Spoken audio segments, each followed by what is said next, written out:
Two teams that are very similar meet on Florida's Gulf Coast tonight.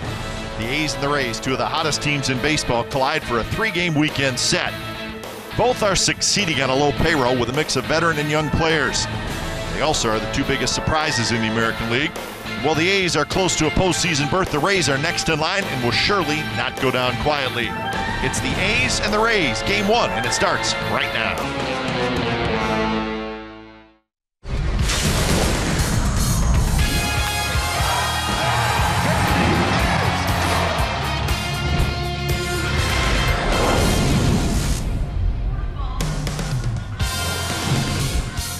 Well, stop 2 of the A's road trip is Tropicana Field in St. Petersburg, Florida. That's the man who will start tonight for the A's. His name is Edwin Jackson. It's the A's and the Rays coming up on NBC Sports California, powered by Xfinity. Hi again, everybody. Welcome to another night of Oakland A's baseball. Along with Ray Fosse, I'm Glenn Kuiper. Well, 2 of the best stories in all of baseball, the Oakland A's and the Tampa Bay Rays here in 2018. And Ray, it's very interesting. The success started same time, middle of June for both these teams. They started winning in the middle of June, and neither team has looked back. You know, the tough division for the Tampa Bay Rays, but I talked to Joey Wendell, who plays second base, and he said every time the Rays win, we look up and the A's are winning. So it's great to know that the other team is watching the Athletics because the A's continue to win, but it is a great race between two very good teams. Edwin Jackson gets the start. He's a former Ray. He'll be making his 15th start. Ray trying to bounce back. Right. Last start, just a 3-inning effort. You know, the one thing about Edwin Jackson, he loves to pitch. He's really looking forward to tonight. He did come in early last night. He got a full night's rest, which he said he really enjoyed. But he also realizes that the A's have an outstanding bullpen. So while those numbers at home are good, on the road not so good, he's not opposed to coming out of the ballgame at any time because he knows when he comes out, it's a great bullpen that's going to back him up. All he wants to do is win, as all players do, and that's what he's trying to do every time he takes them out. Pitch deep enough, but no, he has a strong bullpen. All right, the A's have a magic number of 9 to clinch a playoff berth. Now, up next, we will check back in with the guys in the A's pregame live studios. They're going to get you set for a night of scoreboard watching for the Athletics. Stick around.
Brought to you by Toyota. Designed for the grind that comes through every time.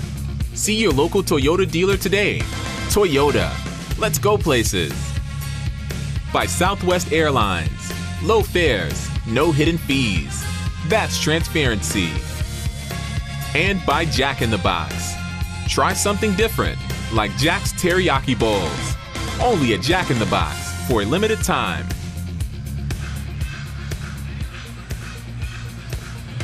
So we are set for baseball. Game one of this 3-game weekend series here in St. Petersburg, Florida. It's Diego Castillo, the starting pitcher for the Rays. He's not going to be around a real long time. Hey, it's the A's and the Rays. Game time weather presented by the Santa Cruz Beach Boardwalk. The admission-free boardwalk is open this weekend. We're indoors, of course. Outside, it's very hot, 88 degrees, and it's a very humid day, and it stays humid into the evening here in this part of the country. Rained a couple times today. Rained pretty hard for about 45 minutes each time. Nothing to worry about as we are indoors. Let's check out the A's starting lineup brought to you by Southwest Airlines. Here it is. Nick Martini, he's a hot hitter. He's in left field. Matt Chapman's at third. Jed Lowry's at second. Chris Davis is your DH. Then it's Olson. Piscotty sitting on a 14-game hitting streak. Laureano hits 7. Simeon and Luke Croy down at the bottom. And the opener for the Tampa Bay Rays. He's an opener. He's a starting pitcher tonight, but he's an opener. 6 starts, 37 games. He pitched on Monday against the Indians, Corey Kluber. He throws 101 miles per hour with a cut fastball and a fastball. So he will not be in there that long, especially if you're throwing 101. He's going to air it out. We'll see how the A's handle him for an inning or two. First pitch to Nick Martini is in for a strike. So 7:10 first pitch, local time. Martini, Chapman, and Lowry here in the first inning against Diego Castillo. Let's take a look at the umpires. That's David Rackley calling balls and strikes. Larry Vanover is the crew chief. He's at first. Jansen Visconti's at second. And Chris Guccione is down at third. Castillo is 24 years old. He's 6'3", 240 pounds from the Dominican Republic. So a big fella who throws very hard.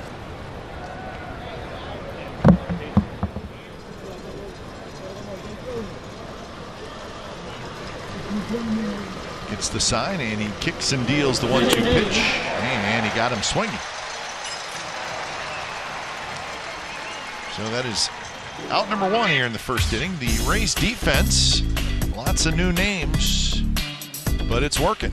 Tommy Pham came over in a trade. He's in left field. Kevin Kiermaier's in center. Malik Smith is in right. Matt Duffy's at third. Willie Adames is the shortstop. Joey Wendell is at second base. Jake Bowers, young first baseman. And the catcher is Nick Schufo. That's Nick Schufo. This is a much different team than the one the A's saw way back at the end of May. The A's, in those 4 games that they saw, they had one opener, Stanek, on the Thursday game, the only game the A's won. They faced Archer, gone to Pittsburgh, Eovaldi, gone to the Red Sox, and the third was Blake Snell. So Snell still with the club, the other 2 gone. Yeah, that was the end of May. The A's lost 3 out of 4 at the Coliseum, and at that point the A's are just kind of hanging around the 500 mark. Swing and a miss, struck him out. So a 92 mile an hour and a 91 mile an hour, and that's got to be that cutter, right? Yeah, it's a cutter. Basically, it's a 2-pitch pitcher, 3 if you count the 2 and 4 seam fastball, but he's got a little cutter, and that's it. It's almost as big as a slider, but he throws it hard. The slider's not going to be throwing 91, 92, but it has enough break to it. A cutter is usually a quicker break, but that had a little bit more tilt to it. But if you're an opener and you're only going to pitch an inning or 2, it's like pitching the 6th, 7th, 8th, 9th inning. Pitchcast brought to you by SoFi, a modern finance company. First pitch strike to Jed Lowry.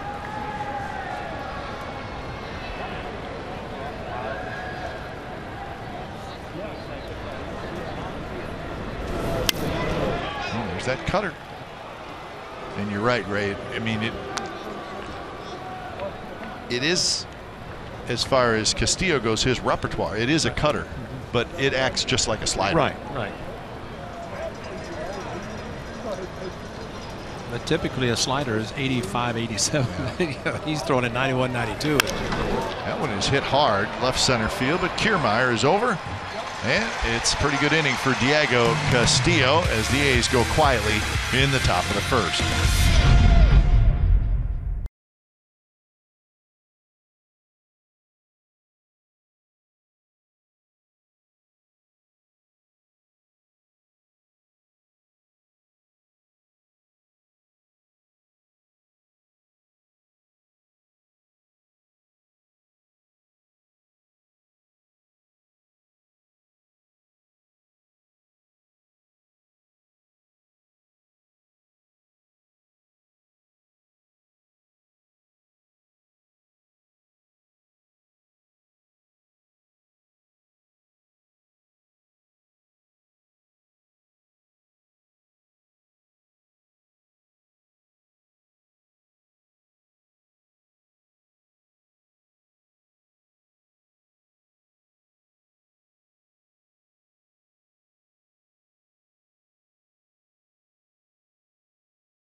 Starting lineup is brought to you by Southwest Airlines. Malik Smith, Matt Duffy, G-Man Choi, who's really done a good job for the Rays. Tommy Pham is the cleanup hitter. Then Wendell, Adames, Kiermaier, Bowers, and Shufo, Nick Shufo. Edwin Jackson, a former Tampa Bay Ray, spent 3 years for the Rays. As he said, he enjoyed his time and right now trying to beat the club that he pitched for. And he pitched a no-hitter against when he's with the Diamondbacks, making his 15th start, and of course with the Athletics, a 5-3 record. And he did fly in early last night. I think he had a 6 p.m. flight out of Baltimore, and was able to make the flight, come in early while the A's team arrived, maybe 1:30, 2 o'clock. Slept fast and got up and came out and took their batting practice and tried to get acclimated to an indoor stadium. First pitch to Malik Smith is in first strike. That's important too, because you're playing inside here, and the A's have yet to be here this year. You need to get out and take batting practice and take ground balls, take fly balls, do whatever you have to. And it's a different roof. I thought the guys back in the studio when they were talking to Vince Cotroneo, the point was made that if you're a visiting team coming in here, it takes a couple days to get used to it. Game 3, you feel like you're used to it. Well, then you're gone. That's right. Yeah, it's definitely home field advantage for the Rays. And Bob Melvin, as he usually does, I mean, he's superstitious to the point that the club wins, he'll send the same guy out with the lineup, but he likes to go out with the first game of the series to get the ground rules. And this is important because of the rings and the roof. Of course, we saw one, where did we see that, with the ball stuck up in on Houston, up in the rafters. Here, though, if it makes contact, it's a different story. Shallow right.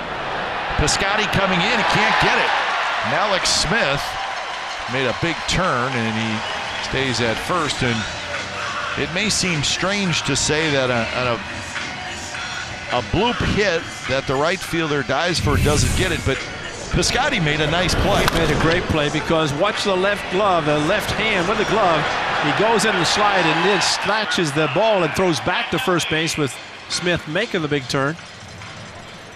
But, you know, if you don't at least break back or at least stop, he's thinking if the ball gets by Piscotty, he's going to go for 2, which he would have made it easily, and maybe 3 with his speed. Piscotty made a great play. That ball goes by Piscotty at all. It's definitely a double. Yeah. So it is a single. Here's Matt Duffy. Alex Smith. Like he was going on first pitch. Well, he's one of the best base stealers in the game. He's got 33 steals this year. He's been thrown out 10 times. So that is what the A's are going to have to deal with. Yeah, he was going. And that little flinch may result in a pitch out or another throw over just to see if he's going to go again, or at least act like he is. So here's Matt Duffy. Duffy at 297. There are some players, good base stealers, that are good enough to flinch, make you think they're going to be running. You call a pitch out and they're not. I don't know that Mallex Smith, I think he was running on the first pitch to Duffy if it had been thrown to him. Smith goes, pitches way inside, throw to second base, and they got him. Absolutely perfect. That's the man. The footwork of Jonathan Lucroy putting the ball right on the bag, and he's staying at second base like he stood right in the tag.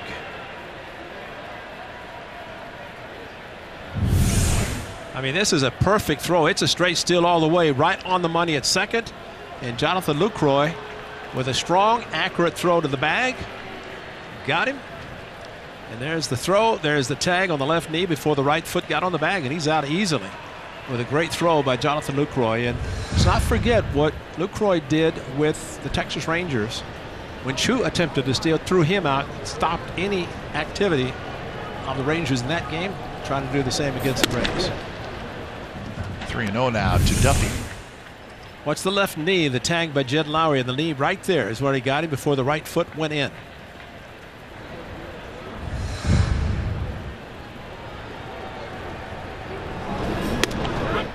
Pitch is in first strike.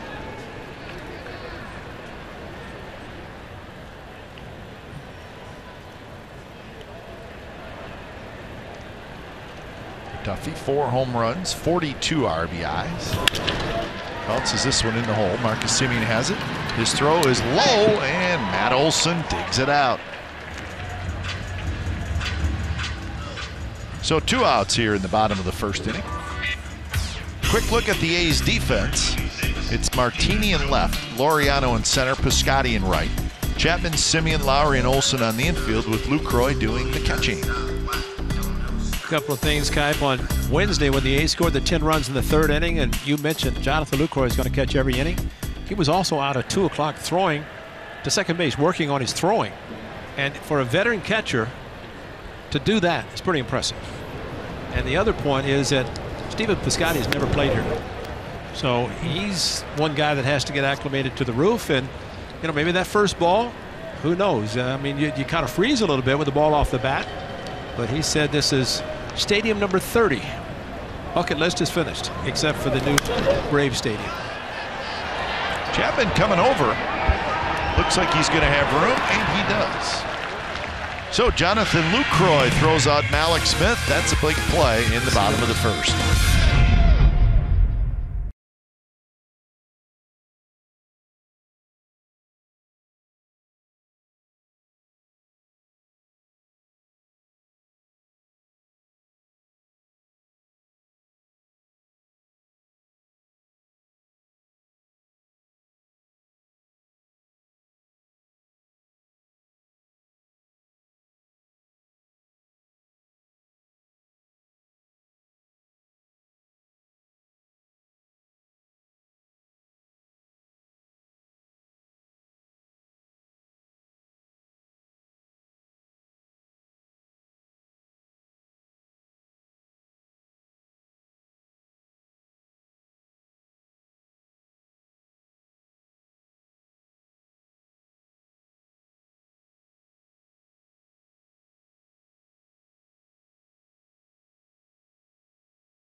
per-hour fastball is our fast pitch, brought to you by Xfinity, the fastest Wi-Fi at home and on the go. Diego Castilla has already clicked onto that a couple times as he goes out there for the second inning. Just 10 pitches in the first inning, 3 up, 3 down with a couple of strikeouts. First pitch to Chris Davis is inside.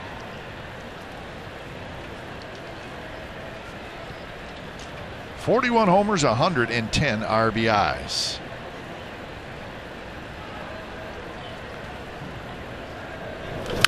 Bounces that one foul right past Matt Williams.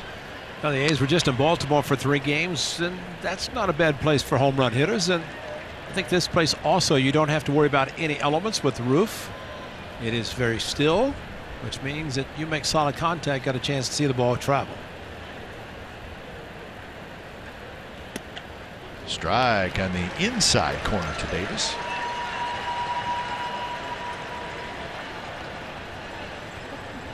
Olsen to follow, and then Piscotty here in the second inning.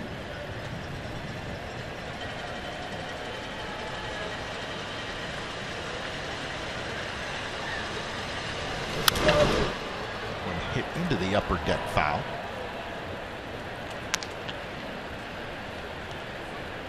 He's come into tonight 89 and 58.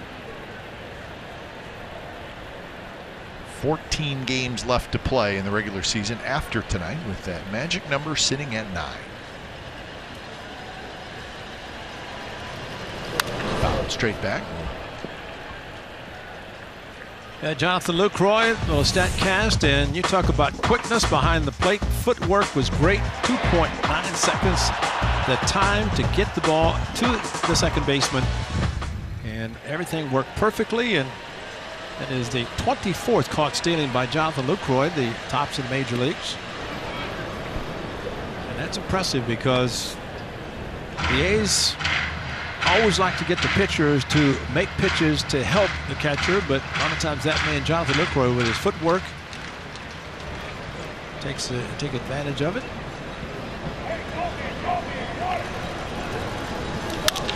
One drilled to right field. Alex Smith going back, and he makes the catch. So a hard hit ball by Chris Davis. StatCast AI is powered by AWS. So one away here in the second inning.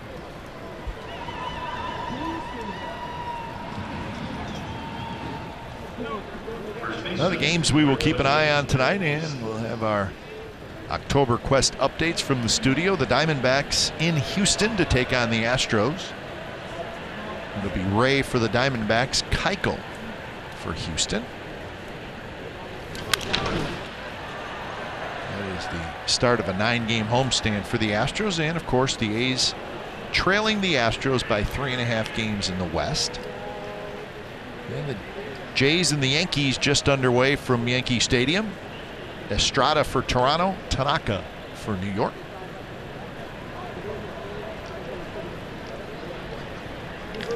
So those are the two that will be scoreboard watching.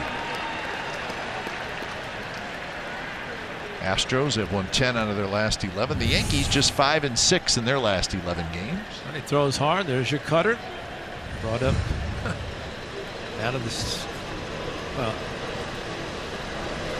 say what you want about catchers bringing balls out of the strike zone into the strike zone, but that was a big swing by Matt Olson. What is? That's a foul ball. Did he trap it? I think that's why Matt Olson was looking in. See how the catcher catches the ball. It looked like he did catch it. So 2 outs here in the second inning. And here's Stephen Piscotty.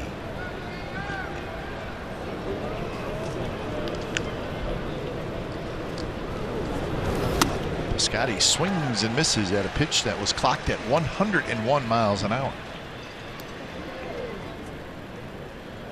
24 homers, 76 RBIs for Piscotty, and he is sitting on a 14-game hitting streak.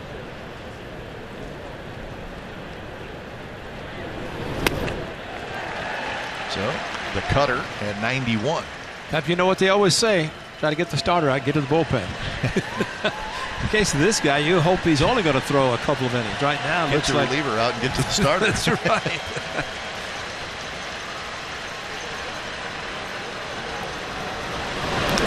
What it sounds like is a lefty, Ryan Yarbrough, is going to be coming in after Castillo. When that happens, we do not know, whether it's 2 innings or after 3 innings. We don't know. Nobody's warming up in the bullpen.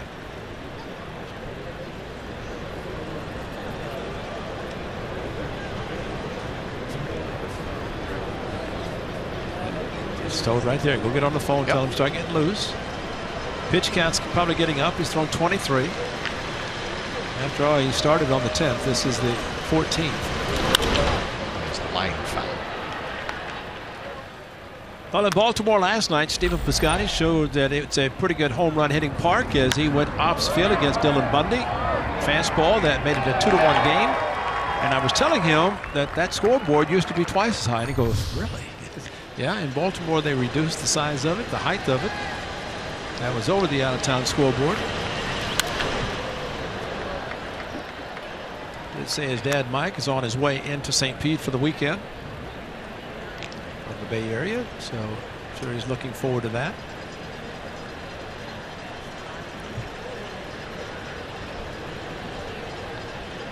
Pitch number 26 coming up from Diego Castillo. Just got a piece of it. He's at good location with that cut fastball. Everything's just down and away.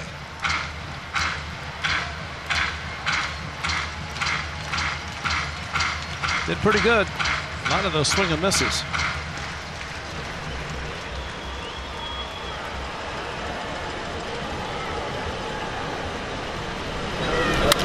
Foul down the right field line. So good battle here between Piscotty and Diego Castillo. What very well could be Castillo's last hitter.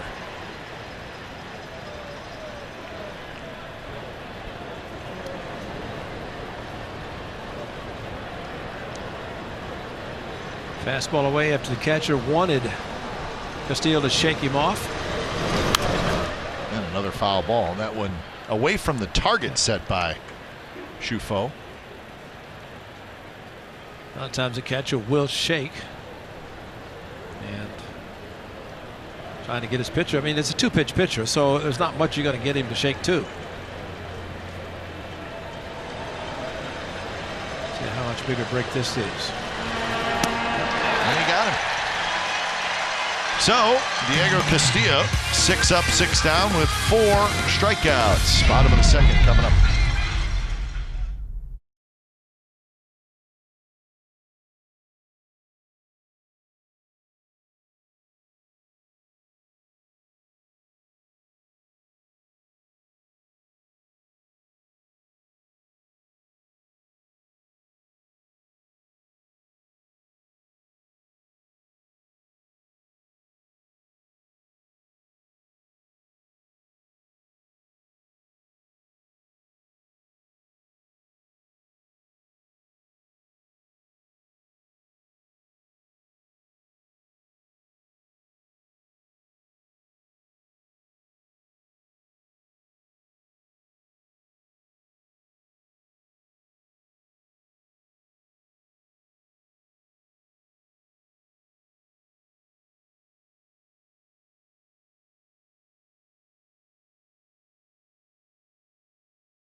Sonoma is Sunday at 3:30 on the NBC Sports Network.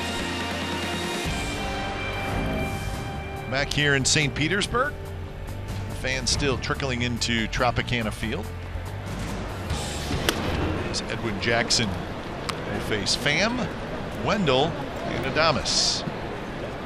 This is Tommy Pham, who came over in a trade from the St. Louis Cardinals.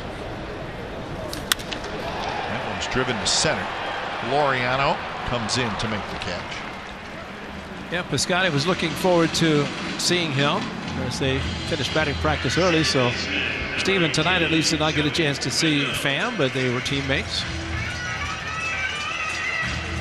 You know what I think happens, Guy, for these openers, and tomorrow night we may see both clubs having openers. As Piscotty taking a look to see where he's going to be playing Joey Wendell. But I think it's a little confusing in this case for the A's offense, because you get an opener comes in for 2 innings, then he's gone. Usually a starter, if he retires the first 6, is going to stay in the game, but looks like Stanek's going to be coming in for the 3rd, not Yarbrough. Well, that's probably one of the many reasons why it's being done. Exactly right. He's heard some of the Angels players when it first started. I think Sergio Romo started, and some of the players were talking about how different it is and sometimes unfair, but if you get to your mind, it's Stanek, who started the game for the Rays, the final game of the series at the Coliseum. So, again, confused me. We were under the impression it was going to be Yarbrough, right, the left-hander. It's not. Quick throw, and they just got Joey Wendell after Wendell swung and missed. So strikeout 2-3.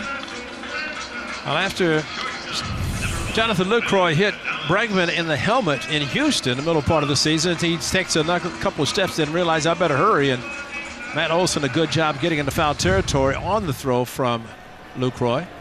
But Joey Wendell hustling down the line. So here's Willie Adames. Very bright prospects for the Rays. We've been hearing his name for the last couple of years, and he is now in the big leagues.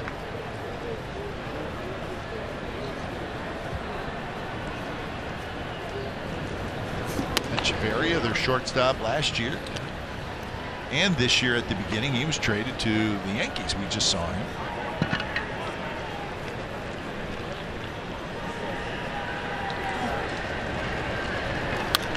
Adames reaches for it and count 1-2.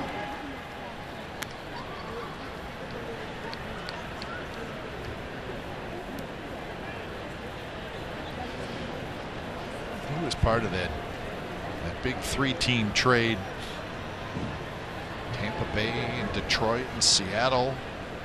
David Price, Austin Jackson, Drew Smiley, all kinds of players being moved around. And Willie Adames was one of those single A players that got moved, and he may be the long-term solution at shortstop for the Rays. Swing and a miss, struck him out. Good pitch by Jackson and a good inning. Couple of strikeouts. We're on to the 3rd. No score.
Oil Change and Auto Service, your trusted oil change tune-up and smog expert. So it's the right-hander, Ryan Stanek, who is 2-3 with a 2.62 ERA. Lots of strikeouts, 70 strikeouts in 58 1/3 innings. So Castillo goes 2 very good innings, 4 strikeouts, and now it's Ryan Stanek. Coliseum of that 4-game series. Stanek got a win in the 1-0 game in which it took 12 innings. And they got the loss whenever he pitched an inning and a third as an opener on Thursday. Left with a couple of runners on base, and Yarborough came in and gave up the hits to Piscotty. It's warming up now as Yarborough. Well, the thing with the bullpenning, which we're going to talk a lot about this weekend because the A's are doing it and the Rays started it. Yeah. But what you get is you get some strange statistical things. Exactly. Stanek has made 25 starts and 26 relief appearances. How often do you see that? Exactly. You know, Cap, I saw something in the notes for the Rays. They had the numbers for tonight's starter, Diego Castillo, and at the bottom it had asterisks beside his stipulation. Says indicates relief appearances, and that's Yarborough, who is loosening. The left-hander looks like maybe Stanek an inning, and then he will come in. But you know, and then they put in who Castillo has started against, and you know what the line was, but just a lot of unusual things that have happened or are happening. Well, it's a whole new, for lack of a better term, it's a whole new stat line, Absolutely, right? For the way this is working now with some of the teams. But then you have to say, well, okay, Ray started it. Has it worked? Well, they did it for the first time on May 19th against the Angels. Ray's pitching since May 19th, second best ERA in the majors, 3.32. I mean, you know, you can go super deep into it whether it's working, but that's really the first thing you should look at, and it is working. It is working. Their numbers, wins and losses, better. And I know you read the article in the paper this morning, the local paper, where they said they maybe should have started it earlier, because Chris Archer did not have a particularly great record with the Rays. He is now with the Pirates. Evaldi was coming off the DL, had 6 innings of no-hit baseball against the Athletics, and came out of the game, and now with the Red Sox. And Marcus Semien has the walk on the 3-1 pitch, so that's the first base runner for the A's. Well, watch the bat for Marcus Semien. He's seen this a lot, where he'll start his body forward, and then the bat just does not go all the way through. It kind of stops it with his left hand. And as a result, that's Larry Vanover at first, the veteran umpire, crew chief, who said no, didn't swing. Here's Jonathan Lucroy. Hit hard toward third, backhanded by Duffy, out at second, and that's a double play. So 5-4-3 double play turned by the Rays. Bottom of the third coming up, no score.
In Oakland, what better way to celebrate than a 50-year musical journey accompanied by our world-class fireworks? That's right.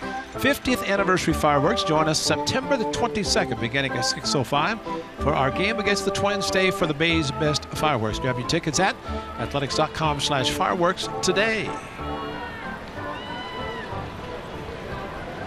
Kevin Kiermaier to lead things off here in the bottom of the third inning. Kiermaier, Bowers, and Schufo.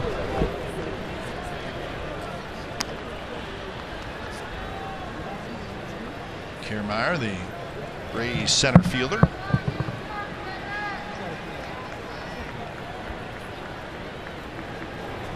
He is the constant on this ball club. Gold Glove center fielder. He plays hard. Always a highlight reel. And he is the only guy that is signed to a long-term contract. Kevin Kiermaier is in the second year of his 6-year, $53 million deal. Now, the Rays don't throw those kind of contracts out there very often, but they did with Kiermaier last year. He's terrific defensively. Well, really, you're paying a guy for his defense. I mean, he does control the outfield, the center field area. Left center, right center. I mean, he covers the entire area. Because his numbers offensively really don't stand out as being someone that you'd pay that kind of money to, but lock him up for defense and not a bad guy to turn to. He swings and misses, so that's the third consecutive strikeout for Edwin Jackson. And let's check in with Brody for our first October Quest update.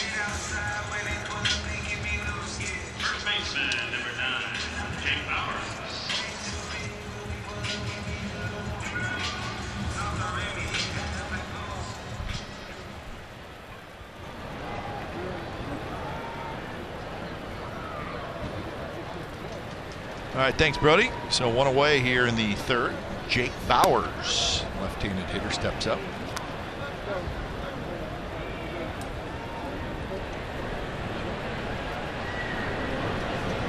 Bowers taking over for the most part at first base from another young prospect that the Rays like a lot. And it's a soft line drive into the glove of Marcus Semien.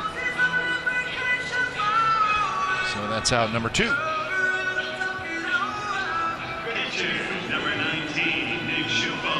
So here's Nick Schufo, the young catcher.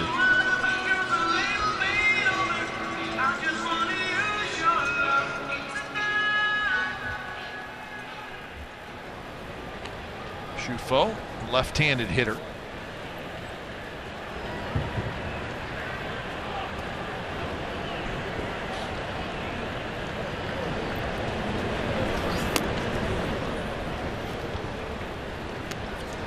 And again, a lot of credit to Adam Rodney, his video coordinator, Scott Emerson, the pitching coach, the catching. I mean, when you're playing a team of a bunch of players, much like the Orioles, this entire road trip of 6 games, you're seeing players you've never seen before. And you have to draw on whatever you can as far as information, videos, scouting reports, who the hitters are facing, who the catcher, in this case, Jonathan Lucroy, and Edwin Jackson facing. I mean, up and down this lineup, there are not a lot of names that you've seen in the past. Yeah, Adam does a terrific job.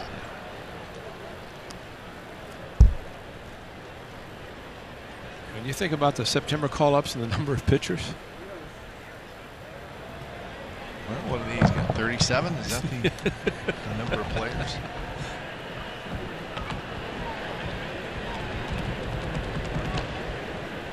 Steps out.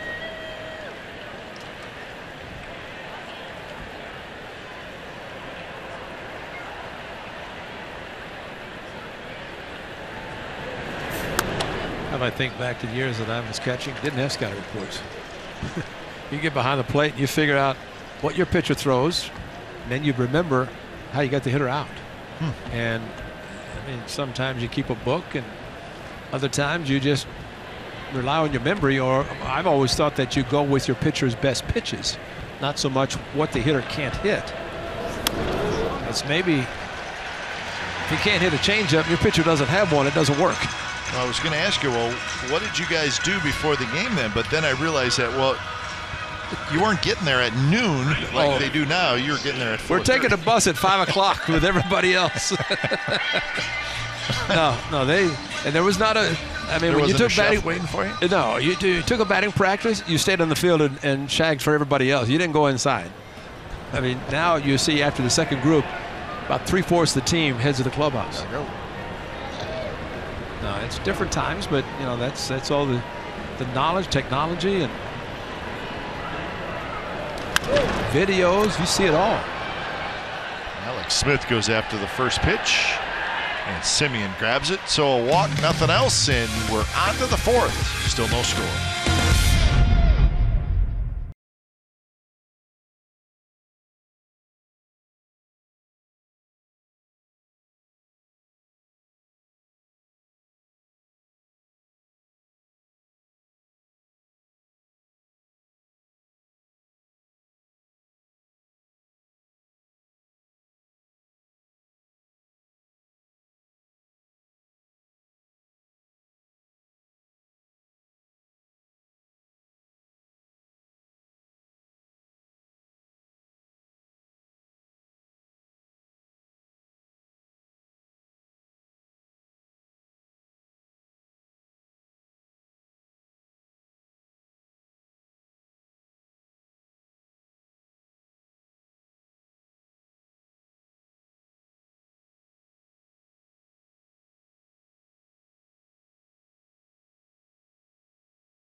Of the Oakland Athletics. It may not be reproduced or retransmitted in any form, and the accounts and descriptions of this game may not be disseminated without the express written consent of the Athletics Investment Group, LLC.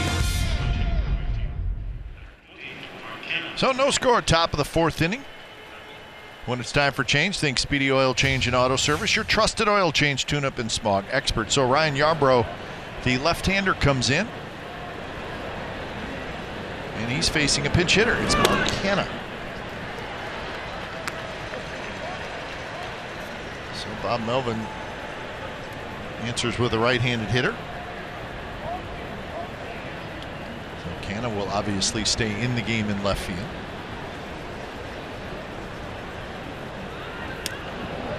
As I mentioned, he followed Stanek on that final game of the 4-game series at the Coliseum, and he did pitch well, 5 2/3 innings. 5 hits, 3 runs. He gave up a couple of home runs, and problem he had, and Stanek started, he left and was a pitcher of record when Yarbrough gave up a couple of hits. Duffy throws out Kenna. So Yarbrough was at 14 wins, coming in as a, I mean, this is an ideal time if you can be in there where your club has taken the lead, because the starter, whether it's an opener or a starter, has to go 5 innings to qualify. Well, it's another one of those strange statistical lines for a pitcher.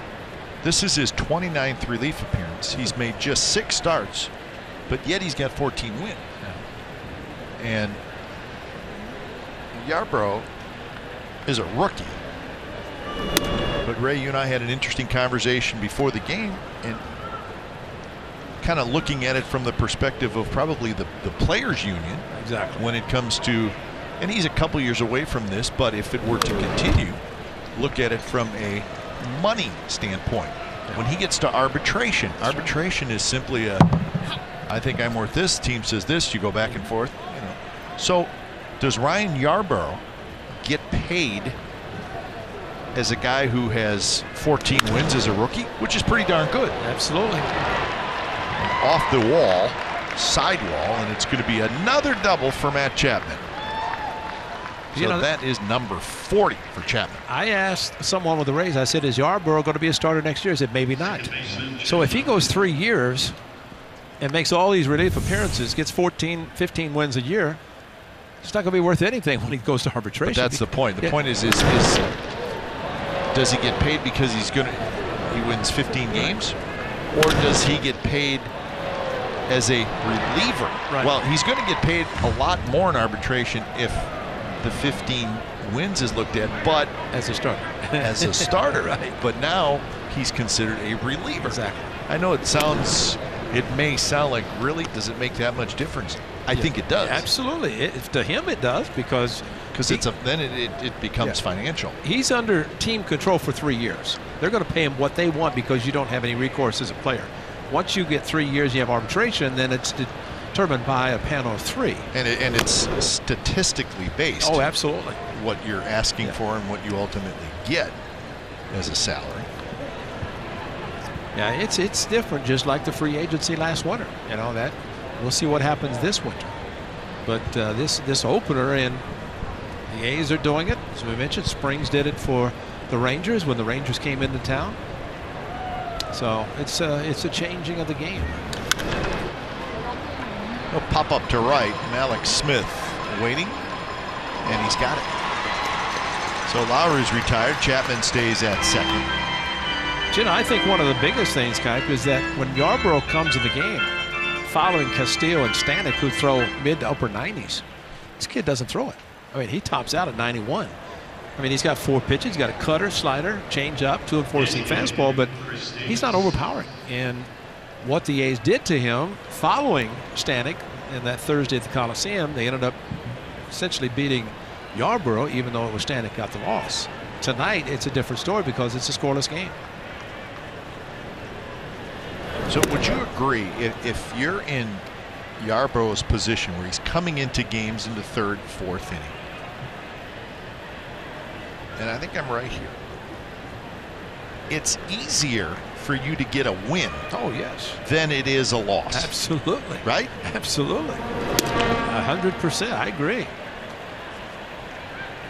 Because the PR guy for the Rays said, weren't you around when La Russa? I said, yeah, when he used 3 starters, 3 innings apiece. So they're going to walk Chris Davis. So, I mean, you know, the first guy hated it, the middle guy loved it. You know, because it's still, unless they change a rule, which would be interesting. We've talked about this too. Do you change the rules if an opener, now, if he's your best pitcher for 2 or 3 innings, can he qualify for a win? Yeah. Under this circumstance or the conditions now, no. So here's Matt Olson, 2 on, 2 out. The first scoring opportunity for the Athletics.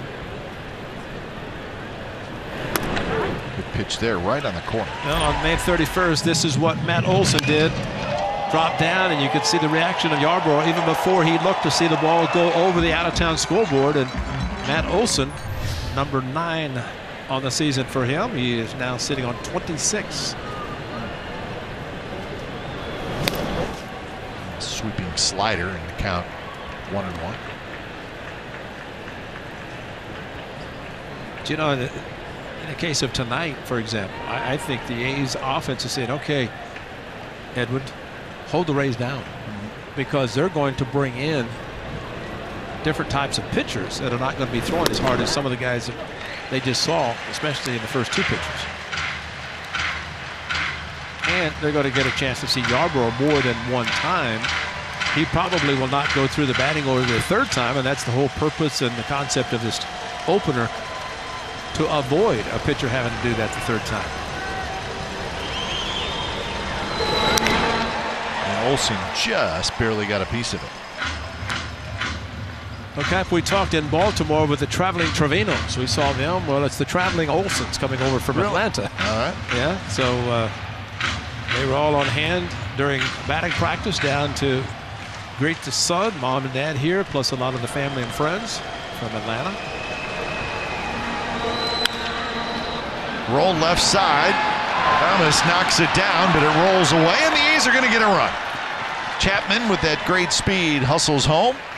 So Olsen just kind of reached out and he placed it in a very good spot. And the shortstop, Adames, he got a glove on it, but once it trickled past him, the A's were going to get a run. Well, there's your shift. Look to where they're playing. 3 to the right side. Adames unlucky. If he's in normal shortstop position, that's a third out of the inning, but see a lot of shifts. And with 2 outs, Matt Chapman can go on contact. He's got his eyes, so where he looked back, he should have been watching Matt Williams, but he scores anyway. But that's a point where you can go full out with 2 outs and let your third base coach be the eyes. And Matt Williams has done an exceptional job this year at third base. Good play by Adames to at least try to knock it down, but it was such a long run for him, and going to the slide, he just could not put the ball in his glove. If he does, the A's have the bases loaded and don't have a run.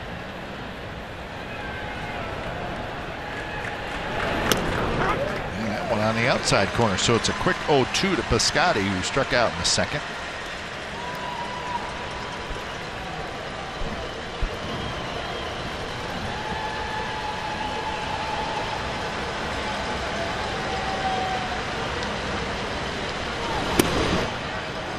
Changeup, 82 miles an hour. And he'll throw the changeup a lot to the right-handers. He's got the slider to throw to the left-hander, slider curveballs, as he did to Matt Olsen. And he's one of the pitchers that throws his fastball lesser percentage than all the other pitches, so he mixes all of them. Grounded, that's Bowers. Bowers spins and flips to Yarbrough just in time to get Piscotty, but Matt Olsen knocks in the first run of the game with an RBI single.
About defense, how it inspires your offense. How about this quick throw? Great tag at second base by Jed Lowry on Smith as he tried to steal second after blooping the ball to right field. Jonathan Lucroy with his 24th caught stealing of the season, best in the major leagues, and that was huge because it kept the runner, the speedy runner, from getting to second, nobody out, instead 1 out. And Edwin Jackson has taken over since then as he has given up just the 1 hit and 1 walk. 3 and a third. 3 innings, that is. 10 batters. He'll face Duffy, Choi, and Pham here in the bottom of the 4th inning. Strike in the outside corner to Matt Duffy. So Marcana, pinch hit for Martini. He stays in the game in left field.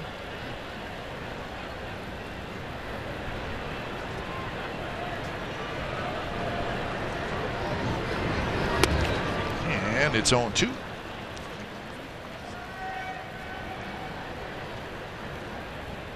Duffy finally healthy after a couple of seasons where he just had trouble getting on the field. He's playing in his 122nd game.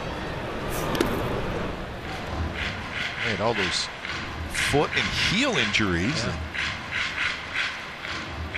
Looks like maybe he's got that taken care of.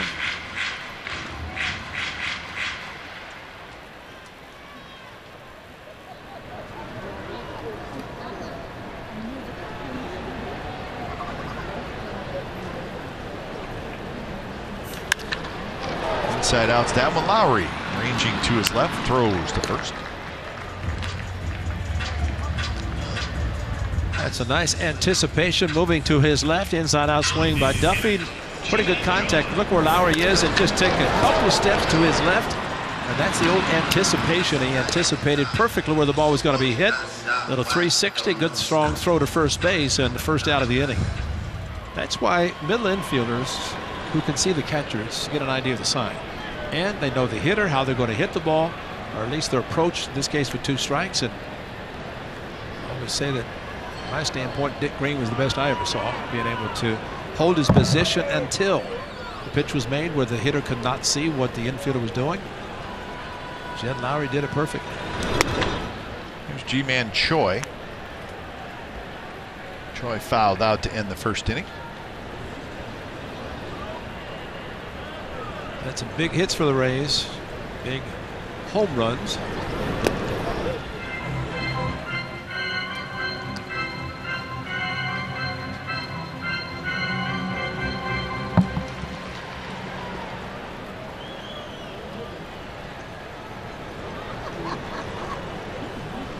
Choi overall hitting right at 290.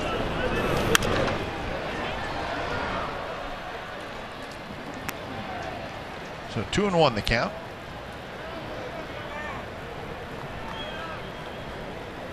Well, when Edwin Jackson was just getting to the big leagues, he got there with the Dodgers, but he was traded from the Dodgers to these Rays.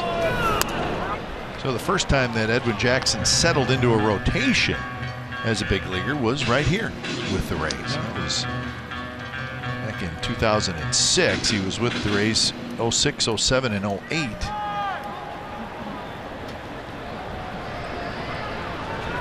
had a couple of decent seasons. He had a career-high 14 wins in 2008. And those were some pretty good Rays teams.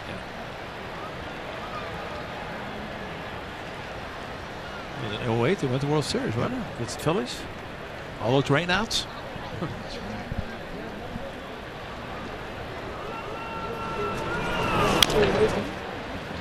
Foul. And one thing, at least watching Jonathan Lucroy and Edwin Jackson working together, they seem to be on the same page because you're not seeing a lot of shaking. And that is good. That means that the pitcher and the catcher are on the same page. Otherwise, the pitcher is pretty much saying, you put it down, I'm going to throw it. And that's a nice rhythm to get into.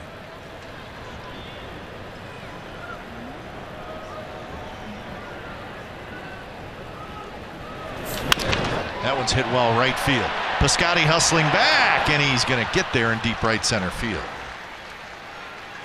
So that is out number 2. So how about this? Edwin Jackson, he gets traded, gets bounced around a little bit.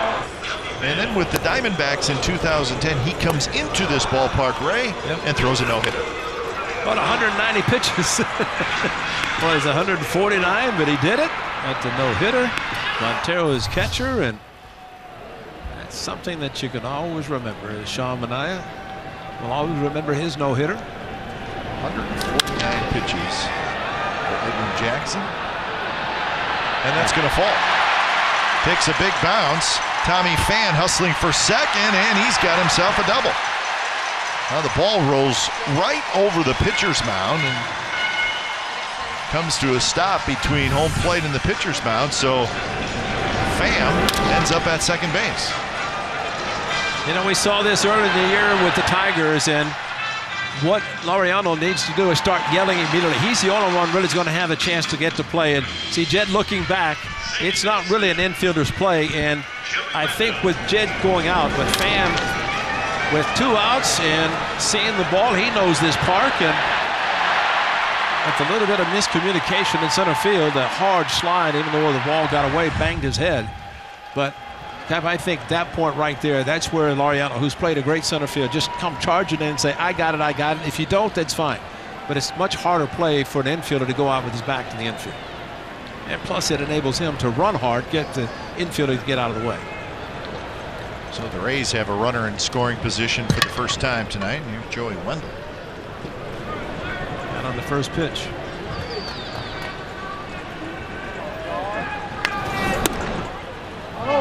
Strike call. Wendell thought it was high.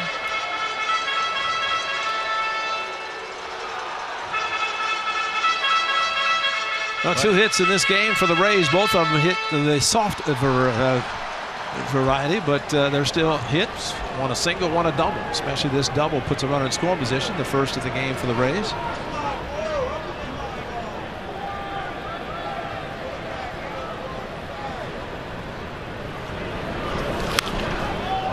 Fouls it back, and the count is 0-2.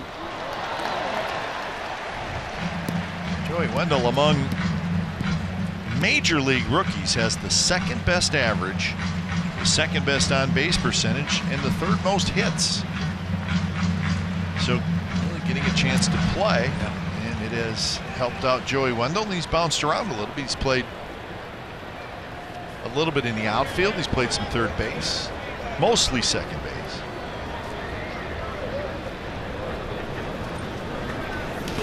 It's blocked by Luke. Joey Wendell was traded to the Athletics for Brandon Moss. See Jonathan Lucroy doing his normally good job of blocking balls in the dirt, the hard breaking ball, and did it the proper way. Joey Wendell, remember the grand slam he hit Philadelphia last year, his hometown. That was against the Phillies in September. The anniversary of his first major league home run. Right now the A's trying to get the third out.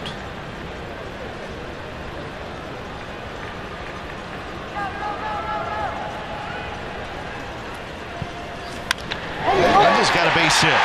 Here comes Pham rounding third. Here comes Canistro to the plate. Not in time. Cut off. Wendell back to first, and he's called safe. So Joey Wendell with an RBI single to tie up the game here in the bottom of the fourth.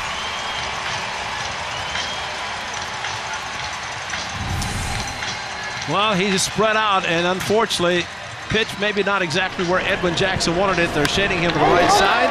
He shoots it to the left side, and not surprising that Pham with his speed being sent with 2 outs. And back to throw first base quickly with a throw, as Wendell was probably thinking about going to second to draw a throw, or if the throw had gone to the plate. Cut off nicely by, well, not quite quickly enough, but that's the problem that a lot of clubs are having with the Rays. They take advantage of maybe a little bit of a miscommunication, and it turns out to be a run. Here's Adames. Bob Melvin made it pretty clear today, talking to the media about the Rays. He said they don't hit home runs.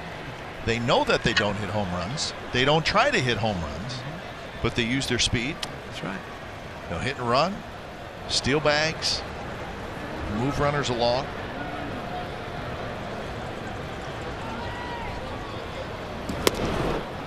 They're 10th in the league in total runs scored. They've hit 133 home runs. That's second to last. Only the Tigers have hit fewer.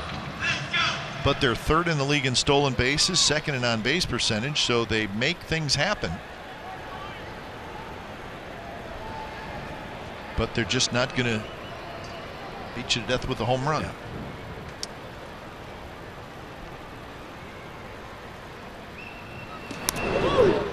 One the count to Adames. And Joey Wendell's got 13 steals. Rays have 108 steals on the year.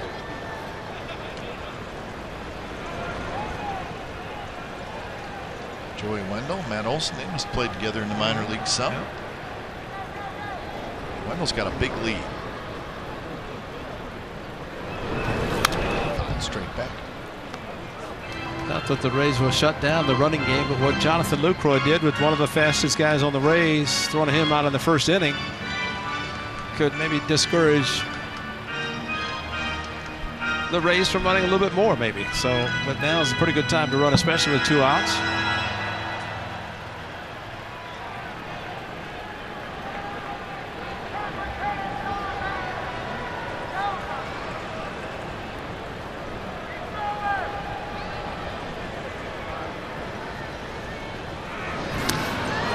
Going, and he's out. Jackson picked him off, and he was leaning big time. And it doesn't look like the Rays are going to argue too much about that one. Joey Wendell walking back to the dugout. Got him on the forearm before he got his hand on. Yeah, I think he's out. Rays still looking at it. It's 30 seconds.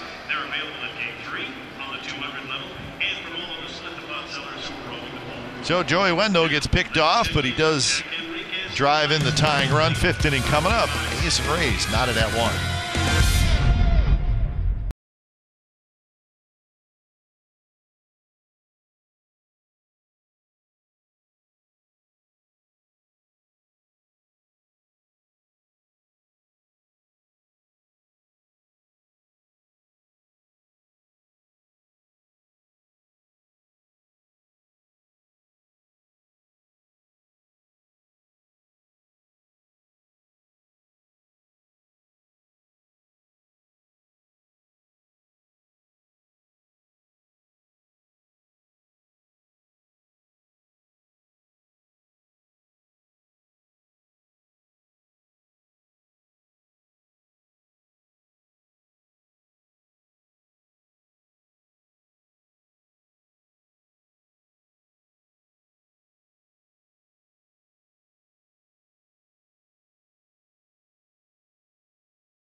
Way out right center field. If you hit one there, that would be a pretty good drive. I think it's further than the pool in Arizona. I think so. Looks like a pretty good poke out there to deep, deep right center field.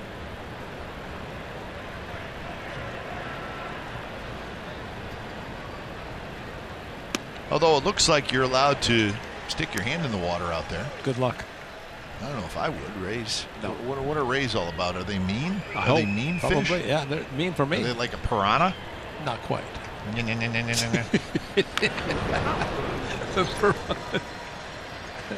I'm not going to put my hand in. Oh, no he's way. a nice fella. Yeah, right. There's don't a little trust. guy. No, don't trust. Say, why would they have that netting there? That's a fair question.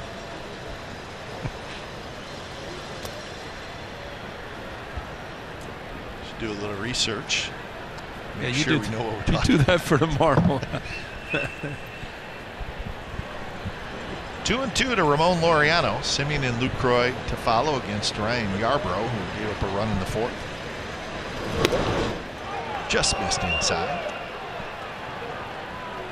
And Yarbrough has to rely on control. You're not overpowering like Castillo, the opener, who just reared back and threw it 100 miles an hour. Yarbrough more of the 91-92 and relying on his control in the breaking pitches. And he got one in on Laureano. Out number 1, let's check in with Brody Brazil for an October Quest update.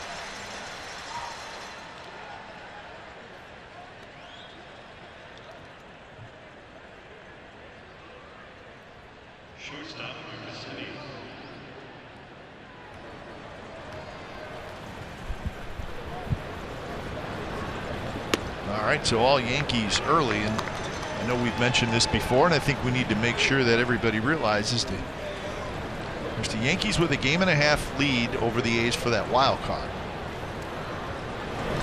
Now, if the A's and the Yankees finished tied, the tiebreakers all go to the Yankees. Right. So keep that in mind when you look at the standings. The A's need to finish a game up. Yeah, so you're right. You got to add one. So that's just the reality of it. So the AL wild card looks like that, and the first tiebreaker is head-to-head. A's and Yankees each won 3 games. The second tiebreaker is how have you done within your division, and the Yankees have a much better record against the AL East than the A's do against the AL West, and that's where the Yankees take over the tiebreaker situation. So 1.5 is the number, but really, Ray, it's 2.5 as far as what you're trailing the Yankees by. So got to keep that in mind. Yeah, because I know there've been some reports written that said the A's are a game back. That was before last night. When the A's lost, the Yankees didn't play, so that's the half game, and it will be made up sometime between now and the end of the season, the extra game that the Yankees will play. But when you say 1, it's essentially 2. Yeah.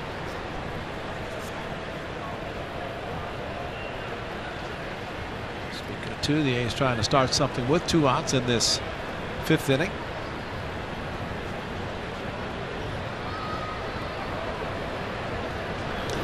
Pitch is hit to right, and Alex Smith to his left a little bit, and he makes the catch. So Yarbrough with a 3 up, 3 down, top of the 5th.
His history with the 12th no-hitter in club history with his no-no against the Red Sox Friday, September the 21st. We celebrate that special night with a Sean Mania bobblehead. It's brought to you by NBC Sports California. That sounds familiar. Grab your tickets for the special night at athletics.com/tickets. Group of A's fans in St. Petersburg. We saw quite a few A's fans in Baltimore. A's will head home after the game on Sunday. Final regular season homestand of the year, 6 games.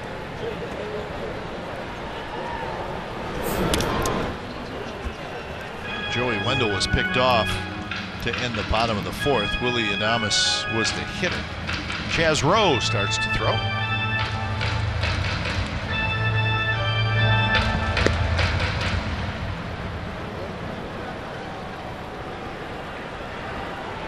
The count. Kiermaier to follow, and then Bowers. Marino. 2 hits for the A's, 3 hits for the Rays.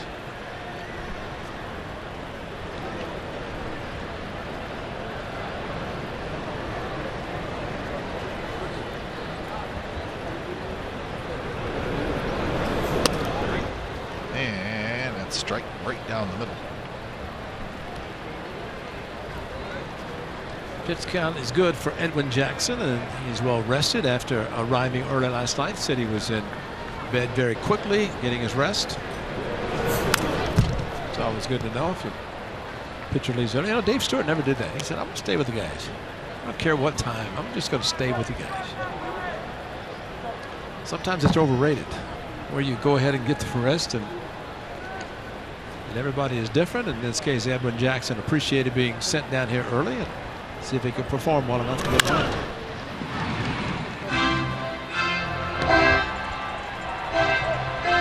Looking for his 6th win of the year. I already showed you that no-hitter, right? And just show you how the career has gone for Edwin Jackson. Throws a no-hitter. 1 month later, he gets traded. Diamondbacks traded him to the White Sox. Didn't even get to enjoy it. Up the middle, Simeon with a diving play, but he's going to have to hold on to it. Thomas has himself an infield hit, and let's check back in with Brody for an October Quest update.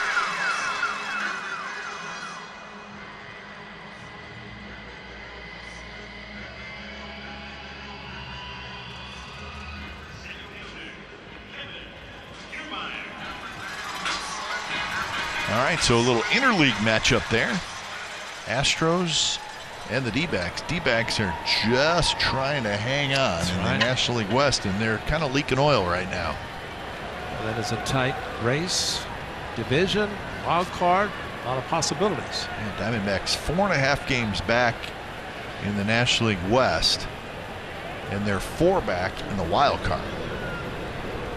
So they really cannot afford a whole lot of losses. Dodgers a 1.5 games back of the Rockies. So that is going to come right down to the wire. Dodgers also just 1 game back of the second wild card team, the Cardinals. And those 2 teams are playing this weekend in St. Louis, the Dodgers and the Cards. So that's a huge series.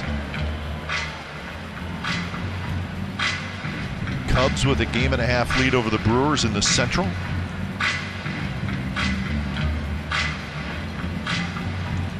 How about the Atlanta Braves, huh? How about that? They're going to win the National League East. They've won 5 in a row. They've won 82 games. Pretty good looking young team. Well, it just must be their third base coach, Ron Washington.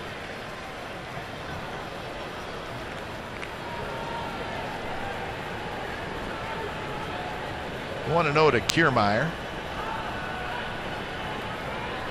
Kiermaier struck out in the 3rd.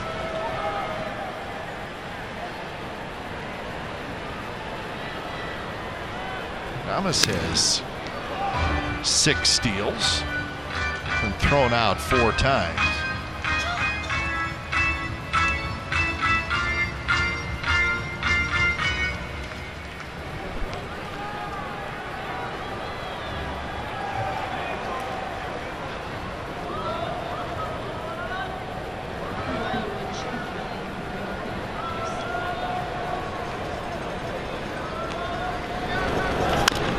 Big bouncer foul headed down toward the Rays bullpen. Well, with Sean Kelly loosening the A's bullpen, it says a lot about what the A's could be thinking with Edwin Jackson, even though his pitch count is not up. See the limited number of chairs down in the bullpen of the Athletics with an abundance of relievers. They're sitting on the ground. That's amazing. Didn't know the A's were coming. Jump over the fence and sit in one of those nice tables. That's a great point. Get some food. Broken bat Olsen has it. He fires to Simeon on to first. Not in time. Kiermaier runs well, but for the A's to even make it that close, that was a heck of a play by Olsen. Once again, it's Matt Olsen doing what he does best, catch, throw, and back to first base. And I think Edwin Jackson checked his right foot. He was not on the bag when the throw came. And I think everything happened so quickly, his foot never got to the bag. Surprising that Larry Vanover did not do that little off the bag part, because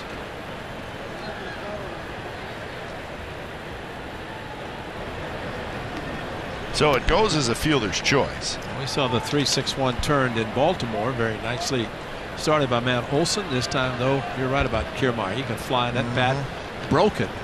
Amazing that Olson able to handle the ball as quickly as he did, as well as he did, with the bat coming at him. So here's Jake Bowers.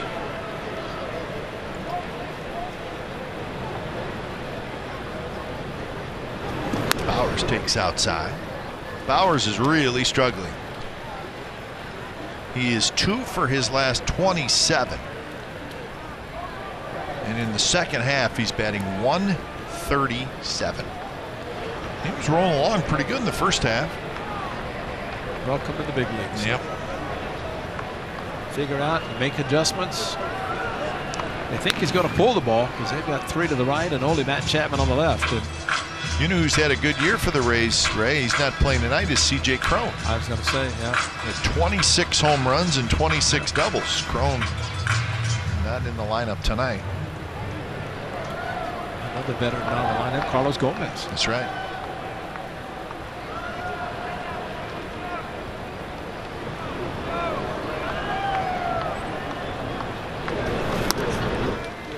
So now 2-0 to Bowers.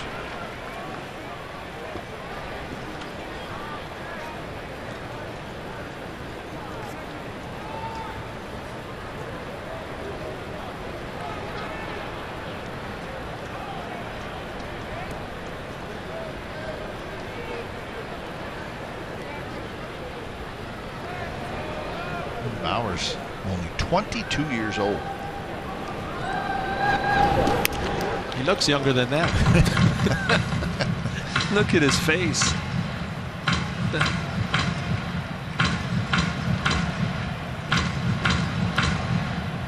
had good minor league numbers. So the Rays think that he will hit at the big league level. See if he has a green light. 3-0. Guys who are struggling sometimes are given the green light. Try to get them out of a funk. Runner goes, pitches a strike, throw to second base. Got him. Backside. So Kiermaier is thrown out by Jonathan Lucroy. What a strange. I've always thought running on 3-0, and it's a matter of if the hand was not on the bag, it gets him on the backside. It looks like he got him maybe before the left hand got in, and they're going to agree. And Jonathan Lucroy does it again. And you know you have to be prepared on 3-0 because this is just not a count that you expect somebody to run on. And it has to be a strike, which it was, fortunately, because otherwise if it's ball 4, it's a moot point with a throw to second. But that is a huge throw once again by Jonathan Lucroy. So he has done it twice tonight, thrown out a runner trying to steal second base. So the A's tonight, a couple of caught stealing and a pickoff.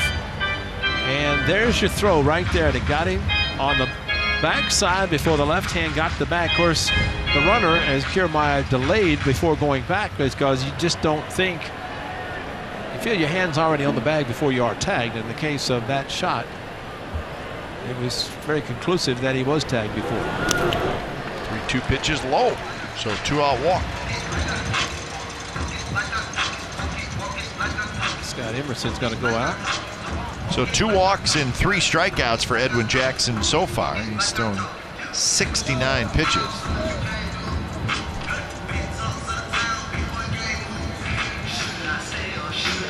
And Jonathan Lucroy again. Really the preparation on 3-0 to be prepared, assuming that he's going to run. And you see it as a strike. Here he goes with the footwork is perfect. The strong throw. Kiermaier really with a pretty good jump. Because, again, as a pitcher, catcher, everybody, you just don't think a base runner is going to be stealing 3-0. It's just not the type of the count that you run on. But Luke was prepared, made a perfect throw, and got it. So a runner at first, 2 outs. Shufo, catcher, steps up. He walked in the 3rd inning. So straight back. There's the Rays had Wilson Ramos. They traded him. Traded him to the Phillies.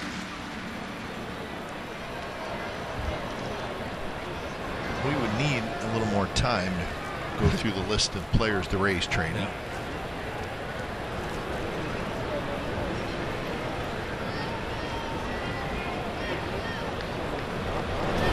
I'm going to do it anyways. You ready? Yeah. Ready. All right. Hurry. Alex Colomé, Denard Span, Brad Miller, Nate Eovaldi, Matt Andriese, Jody Vetters, Chris Archer, Wilson Ramos, Danny Hechavarria. That's a pretty good team. That is not a bad team. Those are the guys that the Rays traded since the start of the season. In that Colomé Denard Span trade was early. That was on the 25th of May. Which coincided with Robinson Cano breaking his hand and serving his 80-game suspension, of which he was not paid. I mean, it really was a way.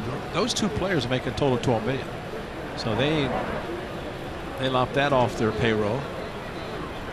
But I think the biggest thing, and some of the players and Kevin Cash talking about games in the first 5 months of the season that could have won, didn't win, should have won. But if you factor in the players that they traded away and how much better they could have been perhaps with those players on the team, give them credit for what they're doing right now, though.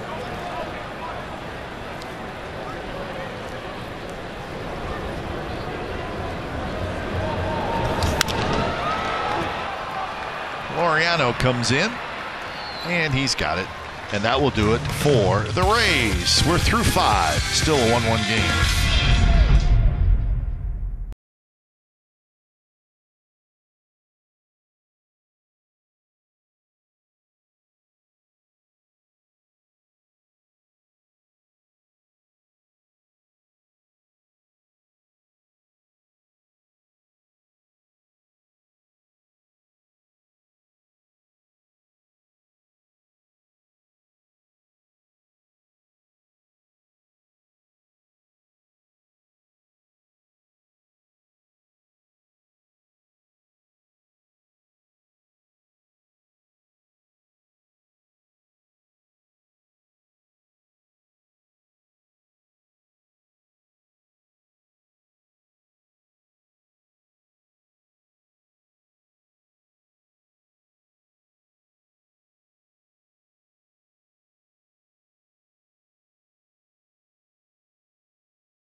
The A's on the board first with Matt Olson, a 2-strike ball that just eluded the glove of Adames at shortstop. Matt Chapman at second, able to score the first run of the game. However, it was the former Athletic Joey Wendell who singled with 2 outs after Pham had hit a bloop double to center field. Joey Wendell, base hit to left field. He was picked off, so a good night for the Athletics. Matt Olson with the RBI base hit in front of his family and friends, but also for the A's, Edwin Jackson, 5 solid innings. Jonathan Lucroy has thrown out 2, and Edwin Jackson has picked off 1. And yet another new pitcher, Skid Row. Chadrick. He's got to be nicknamed Skid, though, don't you think? Huh? Yeah, that's what I would call him. Yeah. When it's time for change, think Speedy Oil Change and Auto Service, your trusted oil change tune-up and spog expert. So, Chaz Rowe faces a pinch hitter. It's Matt Joyce, who used to call the Rays his home team. I believe Matt still lives down here in the offseason. Yes, he does. And, you know, he was also in the lineup when Edwin Jackson pitched his no-hitter. Look at this. Oh! Off the glove, Adames. So it's going to be an error, and the A's have their leadoff runner aboard. Now they're going to pinch run for Matt Joyce. And that'll be fouled. This ball right up the middle. You figure that's a base hit, and it should have been an out. And actually, Adames had enough time to get in front of the ball instead of backhanding it, and that cost him because Matt Joyce hit it hard under normal circumstances without shifts. That's a base hit up the middle, but it does reach base, and now pinch run for it. So it is Fowler. Well, okay, so Matt Joyce is in the lineup, right? When Edwin Jackson no-hit the Rays. Do you know who Matt Joyce was traded for when he came from the Tigers to the Rays? No. Edwin Jackson. No, Yeah, I could not lie to you, Ray Fosse. No. Yes. That's too coincidental. Matt Joyce was traded to the Rays for pitcher Edwin Jackson on December 10th of 2008. He was an all-star here, Matt Joyce. Yes, he was. No, he was a very good player. One of the multitude of left fielders the Angels tried when they signed him and just didn't work out there, and went to Pittsburgh from the Angels and became an outstanding pinch hitter in the National League, and it's the A's on the board here, or at least on the bases with an E6. So see if the A's can take advantage. Chapman takes a strike. Joe did face the A's one time in Oakland this year. Pitched an inning. That was the Tampa Bay 4-3 victory. He relieved Blake Snell, who has 3 more starts. He's got a chance to be a 20+ win pitcher. I think he should win the Cy Young, to be quite honest with you. 100%. I don't have a vote, though, so. David Price won it down here, didn't he? I think as a member of the Rays. I think he won the Cy Young Award, so it's not like they're an obscure team that nobody thinks about. Driven to center field. Kiermaier gets over there. He's got it. Time now for an October Quest update. Here's Brody.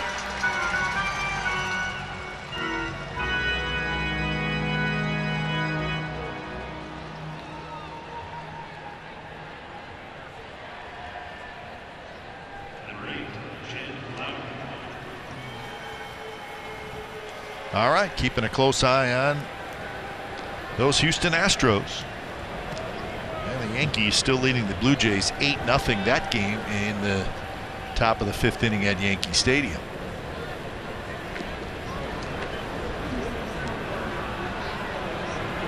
First pitch to Lowry is high. We're going to have to increase our scorebooks because there's going to be a whole lot of relievers. Yeah. Both of them. That is Kelly once again. So it looks like he may be coming in for the 6th, and the Rays have someone up in their bullpen. We're just getting ready for tomorrow night. That's what we're doing. That's right. The opener for both of them. Inside corner strike. And that is what we are being told, that both teams will use that strategy tomorrow night. Kolarek. And that will be the first time that's ever been done. Yeah. At least that's what the Rays are telling us.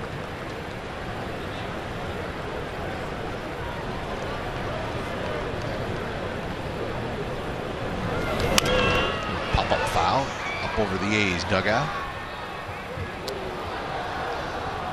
So 1-2 with Chris Davis waiting in the on-deck circle. Lowry has hit a fly ball to center and a fly ball to right.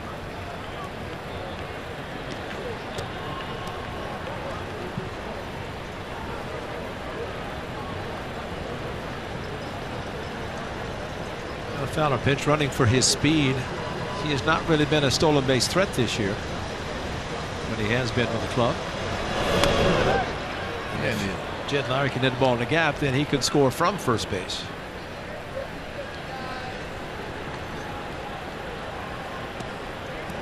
Yeah, you can have really good speed, but that doesn't mean you have figured out base stealing just yet.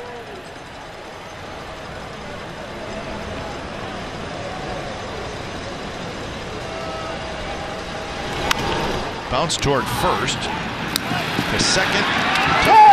And that's a double play. Bowers, Adames, and the pitcher row covering. So nicely done by the Rays, and the A's do not score.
A's Baseball on NBC Sports California is brought to you by the Chrysler Pacifica Hybrid, America's first hybrid minivan.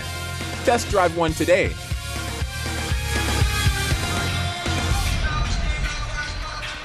So 1-1 game, bottom of the 6th inning. Edwin Jackson is done for the night. He goes 5 innings, gives up 4 hits, a run, and he throws 73 pitches. So he will sit back and watch the rest of this one when it's time for change. Think Speedy Oil Change and Auto Service, your trusted oil change tune-up and smog expert. So Sean Kelly comes in. Good numbers, 2-0, 2.45 ERA, and just 28 hits allowed in 44 innings. And he's really quietly had a very good season. Fowler is now in left field.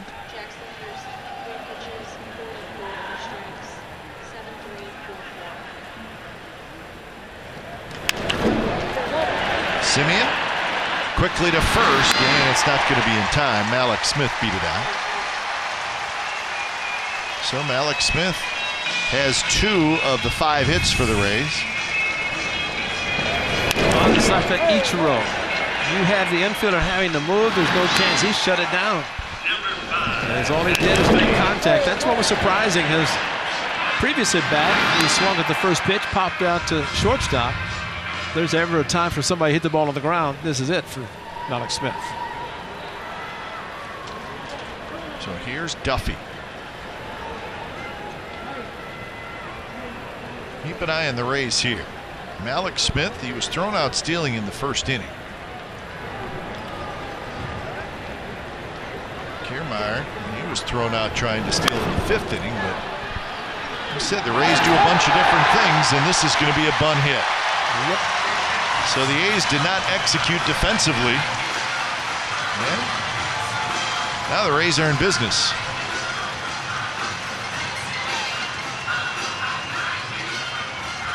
They really have to anticipate a sacrifice. Jed Lowry at second is the one to cover, and it was to Matt Olson. There's no way. I mean, he almost had a break as soon as Duffy squared around. And in anticipation of having to get to the bag, and that is, especially with the first baseman having to cover or to charge the ball, it is the second baseman that has to be at first base. So the game is the bottom of the 6th inning, and again, with the Rays, Ray, Yeah. You don't know what they're going to do. Yeah. Choi could bunt. Who knows? They're just a little bit more of a small ball team.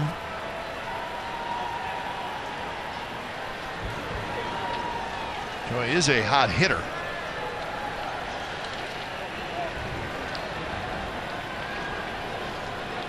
On deck is Tommy Pham. Might be a double steal.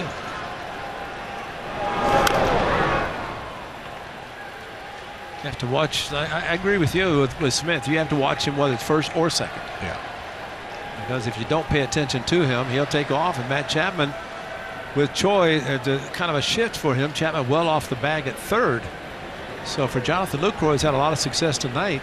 If he should throw to third, he would have to throw to a moving target. I don't know if Choi asked for time or I don't know what was happening. He just kind of dropped his bat, and the pitch was called a strike. It's called a quick pitch, too. Well, you know what? I got no problem with that I agree. If you're the umpire, because Choi asked for too late and the umpire didn't give it to him. He does not have to do that. Well, he's in a set position. Kelly is. We've seen that all too often where they have given time and just concerned. I mean, here's a guy. Oops. And this one squirts away and it goes into the seats. And now it's second and third. Wow, this is a big wild pitch. Wants to go in, it's outside, and had the backdoor slider, supposed to be a slider down and in, and went backdoor and hit hard and off Jonathan Lucroy. So Ray, that's got to be kind of the double whammy for the catcher, because not only is it away from location, but you're going to block it one way. Right. And then you got to get back the other way and block it. Exactly. That's almost impossible. Exactly. Yeah, you're anticipating. That's right, because a breaking ball, you figure it's going to be a block. The infield comes in for the A's, and Kelly needs a strikeout. 2-2 to Choi.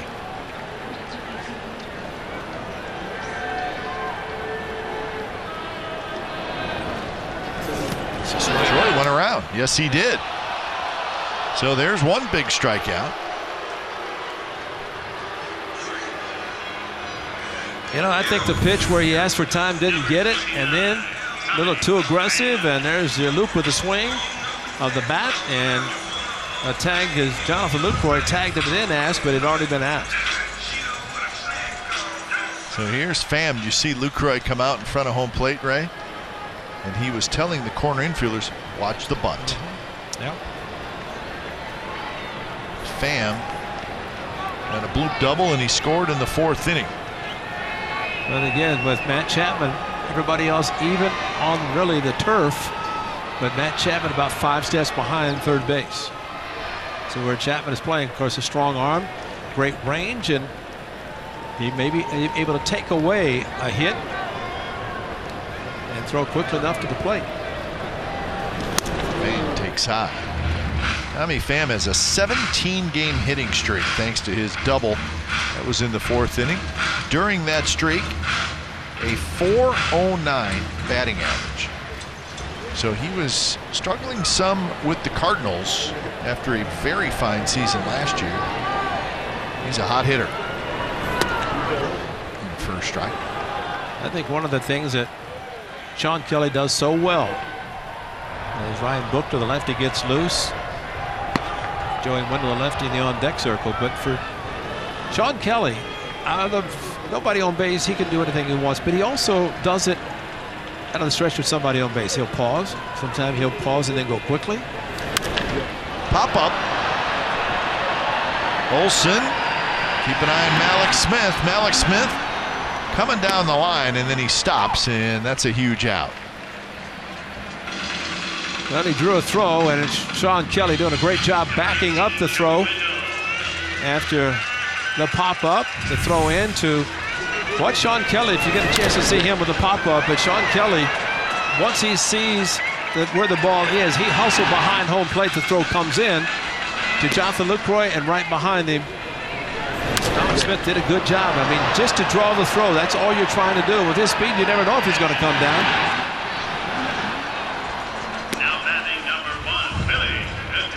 So the A's walked Joey Wendell intentionally. So now the bases are loaded for Willie Adames.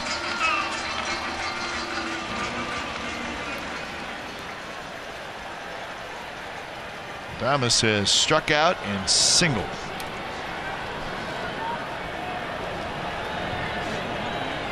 They just hope for the aggressiveness that Choi showed. There's your pitch a little low. There's your quick pitch again. I mean, he comes set enough, long enough that it is not a balk. And the otherwise, you know, he's got it's kind of a fine line between being able to quick pitch, alternate the delivery, but he does an exceptional job doing it. And now 2-0. All of a sudden, Adames is not being aggressive. He has not had success with the bases loaded this year. With this breaking ball, he didn't offer. Of course, it was out of the strike zone, but it left Sean Smith his hand, Kelly's hand, Sean Kelly's hand. Adames, a .224 hitter with runners in scoring position, and here he's got him loaded.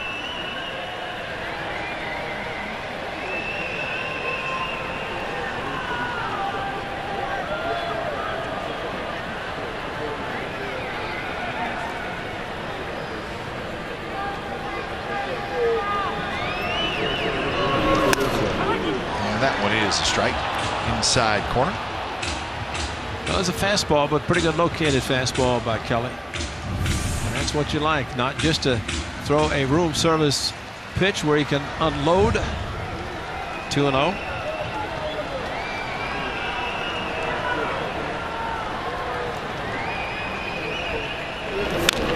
Rolled foul toward the A's dugout. So now the count is 2-2.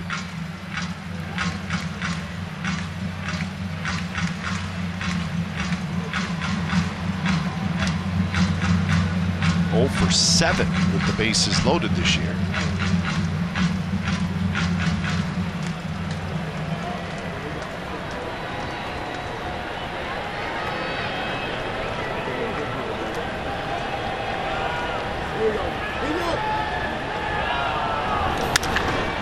high and fouled on the right field line. Alex Smith coming down the line at third base, trying to get Sean Kelly to flinch, and Kelly, the veteran, did not. I think the A's bullpen is hilarious.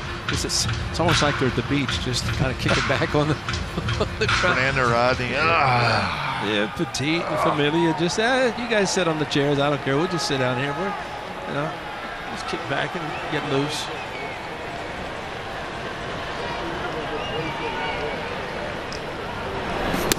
Pitch, strike 3 called right on the outside corner, and Kelly gets out of it. Rays had second and third and nobody out, and they do not score.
compiled the A's top 50 memorable moments in Oakland. Now we want the fans to pick the most memorable moment.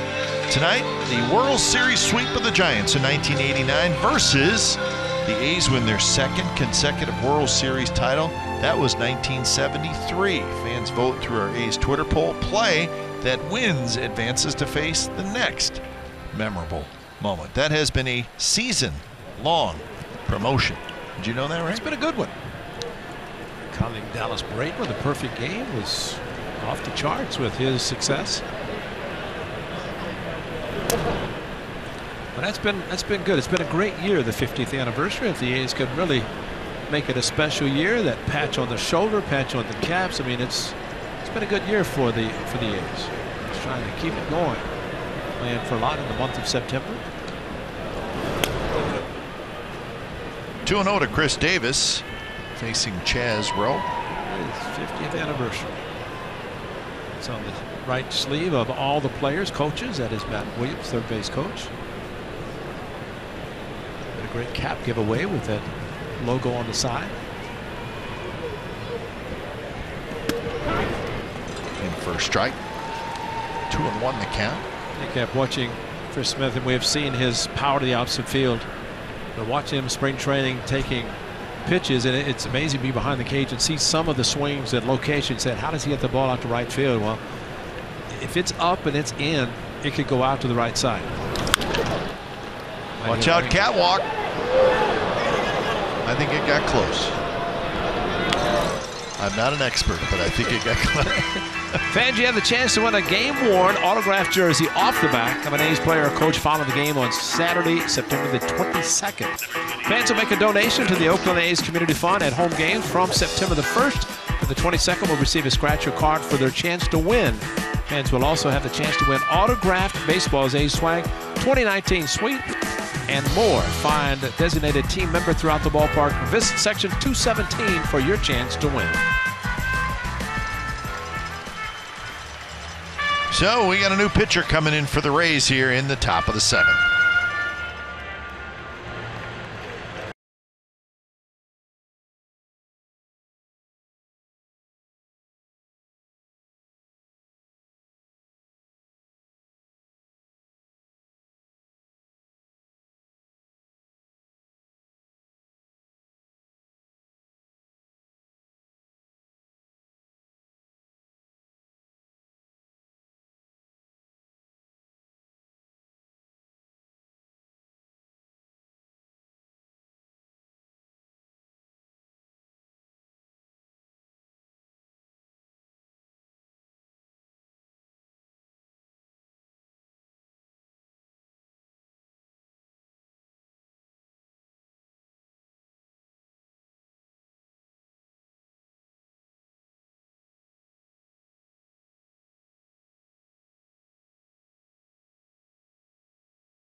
On NBC Sports California is brought to you by the Chrysler Pacifica Hybrid, America's first hybrid minivan. Test drive one today. Downtown St. Petersburg. Our once-a-year trip to this part of the country. That's the Matt Olson traveling group. Is it? Yeah. Traveling Olsons? Traveling Olsons. First pitch thrown by Adam Kolarek, and Olson is retired. So the Rays wanted the lefty-on-lefty matchup, and Kolarek only needs to throw one pitch. It's the 23rd appearance for Kolarek. Only 15 strikeouts in 28 innings. So what do we say? A dart thrower? Pretty much fastball, slider, change. Not 93, but a four-seam. Doesn't really sink the ball that much. Kind of slings it and Maybe he got it out so quickly they got to talk to him and say, got to have time for the other guys to get loose in the bullpen. It is a mound visit, though.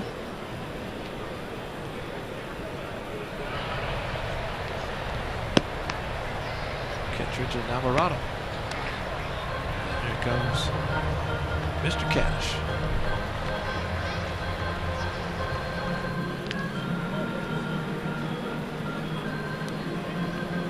So they did need just a little more time. So pitcher number 6 is coming in. We'll tell you who it is when we come back.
Toyota, designed for the grind that comes through every time.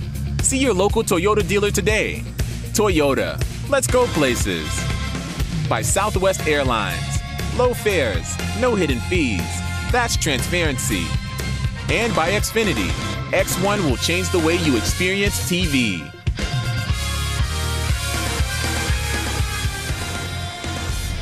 So top of the 7th, 2 outs. Andrew Kittredge is the new pitcher. He's the 3rd pitcher here in the 7th inning, and the 6th pitcher overall. First pitch to Piscotty, swing and a miss.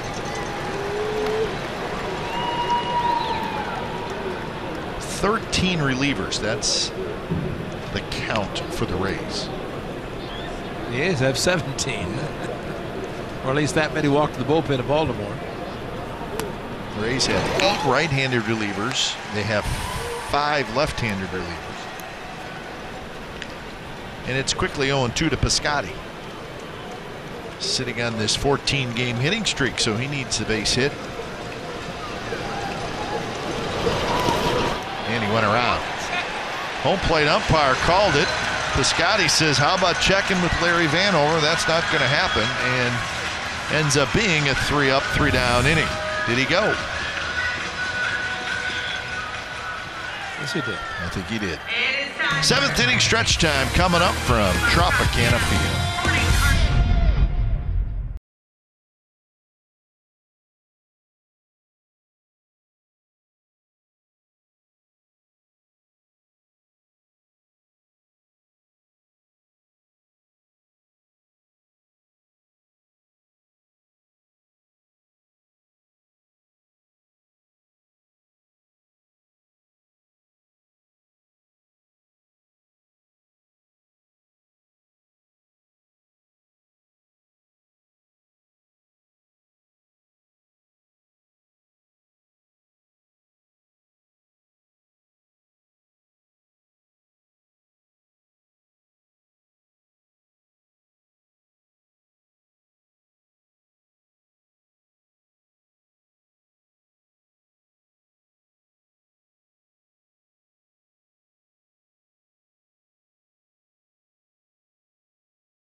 performance coming in the 6th inning. Had a base hit, another base hit. Choi with a check swing. That's a first strikeout after a wild pitch put runners at second and third. And then this on a pop-up. Pham, a very hot hitter, to Olson at first base. And then a called strike 3 with Adama. So what a job done by Sean Kelly. Got the high five. And then Scott Emerson with a pat on the chest, rubbed his head, and well, I mean that's a Houdini act there. When you have second and third and nobody out and you get out of the inning, that is a great job. He's only 2 hits, the Rays with 6. A lot of confusion with so many pitchers. And the A's have another. It would be Ryan Buchter. He's pitcher number 3 for the A's, facing Kevin Kiermaier. Kiermaier goes after the first pitch and skies it on the infield. It's going to be Marcus Semien who makes the catch. So 1 pitch, Buchter gets the out. You know, the lineup for the Rays tonight, if you look at the number 47th appearance for the A's left-hander, this is a perfect spot because the Rays lineup tonight included 6 lefties in the lineup, included also a final 3, 7, 8, 9. So Kiermaier, the first of 3 lefties scheduled to hit in this inning. We'll see if that's what Kevin Cash does, but that's a big first out. Getting the speedy Kiermaier off the bases and trying to do the same with Bowers, another lefty. Good pitch there, first pitch strike.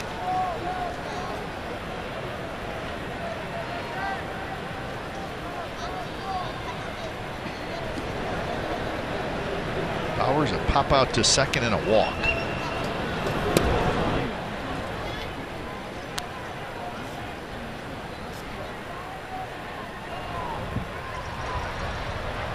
Jose Alvarado, a left-hander throwing.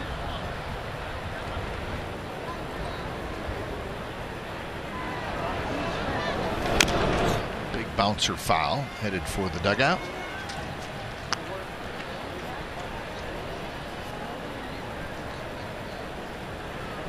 Rays got their run in the 4th. Joey Wendell with a 2-out RBI hit. And he's got theirs in the 4th as well. Matt Olson with a single. Both coming with 2 outs. And he got him with a slider. So 2 away. Hey, Sunday, Greg Papa and Dante Whitner joined Jeff Garcia on 49ers pre- and post-game live 1 hour before and after the Niners face the Detroit Lions this week in NBC Sports Bay Area. Plus, if you're going to the game, stop by our set on Faithful Mile to win prizes and maybe get yourself on TV. The home of the authentic 49ers fan is NBC Sports Bay Area.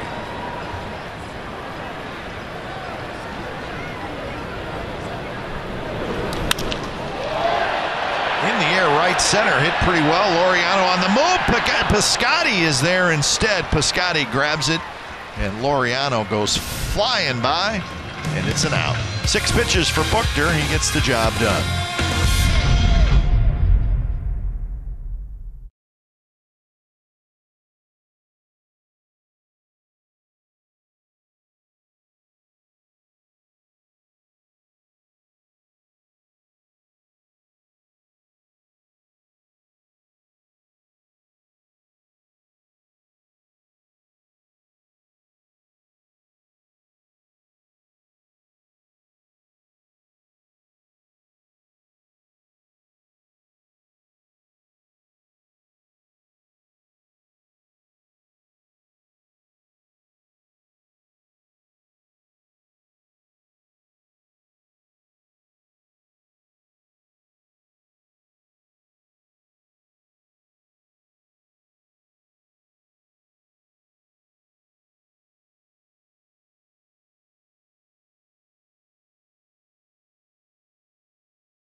Having a good time. She's got it going on. 1-1 top of the 8th inning. This is how the bottom of the 7th ended. Well, how about communication? I got it. You take it. Piscotti got in front as Laureano went on the slide. He's calling for it. I got it. And Piscotti said, no, I got it. And nice little slide out of the way by Laureano. But nice to see the center fielder taking charge. And maybe somebody said something whenever Pham hit the ball to center field and said, hey, you're the center fielder, take charge. And he was going hard to right center. Alvarado comes in for yet another pitcher for Kevin Cash. Got a whole bunch more down there. Good left-hander here, Jose Alvarado. 1-5 with a 2.14 ERA. Since the All-Star break, he's made 23 appearances, and his ERA is 1.31. Another hard thrower. So it'll be Laureano, Simeon, and Lucroy.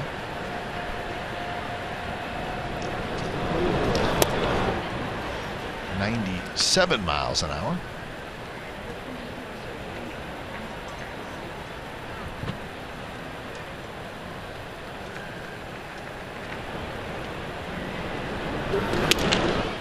A little bit inside. Sound like 100. Yeah. Acoustics are good here.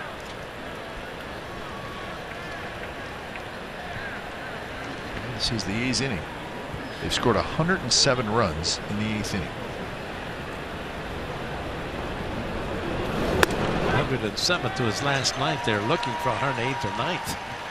Did not happen. Bases loaded and one out, could not score. And Sergio Romo, closer, starting to get loose. You know what he's going to throw?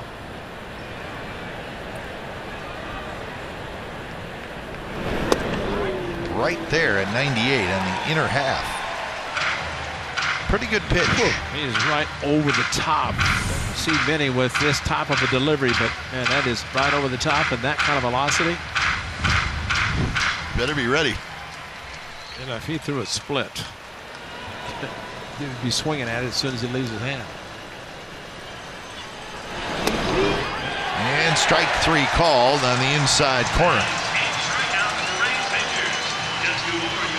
Fans, there's only one way to get the first crack at 2018 postseason tickets. Become a member of A's Access. That's right, with A's Access, you get general admission access to every single 2019 regular season home game, a plan of reserved seat tickets, and significant benefits. Plus, A's Access comes with 50% off concessions, 25% off merchandise, and awesome parking benefits for the rest of the regular season. Learn more at athletics.com/2019 today. A's Access, every game, your way, your way.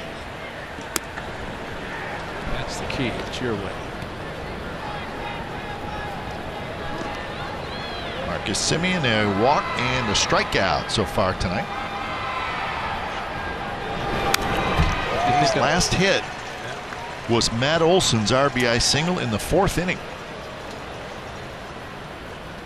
And that was against Yarborough, the 3rd pitcher. The A's since have seen now the 4th since then. Castillo started as the opener, throwing 100, and now Alvarado comes in the 8th inning, throwing 95 to 100. And Sergio Romo's in the bullpen warming up, throwing about 87 with a lot of sliders.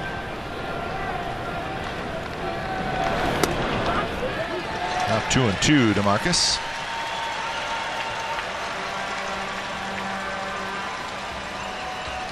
Yankees still leading the Blue Jays 9-0 in the bottom of the 6th.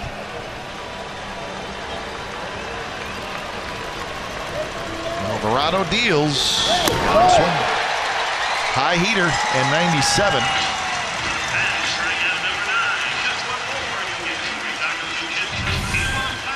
Well, right over the top was Alvarado, and ball running away from Marcus Simeon. Might have been out of the strike zone, but easy for us to say up here when he's throwing that hard. And you release the ball and you think it's in the strike zone. That ball exploded a little bit, didn't it? Wow. I mean, how are you going to hit that? Well, I think one of the biggest things about what the Rays are doing, he's talking about having to buy into the program. You got to, because got guys coming in throwing this hard, striking guys out and say, why am I coming out of the game? But they do. They keep going to somebody else, and so far they've done a pretty good job.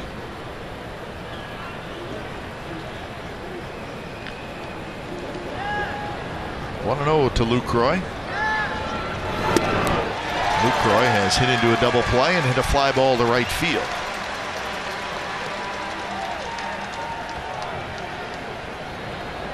I don't think there's any question, though, that a big part of it is just a hitter seeing a different pitcher every time he comes to the plate. Exactly right. Exactly right. And one of the reasons teams are doing it is because they don't want their starter to see the lineup for the third time, and that's all part of it. All of a sudden, a hitter has seen 5, 6, 7, 10 pitches from the starter, but he's also watched the starter face all the other guys. And you think Yarborough, who is the original, actually a starter in this group, he faced 9 batters, and that's it. He didn't even go through the lineup the second time like they're accustomed to doing as a starting pitcher. 1-2 pitch. Pop up near the Rays dugout, and Jake Bauers goes into a slide. Maybe slid a little early.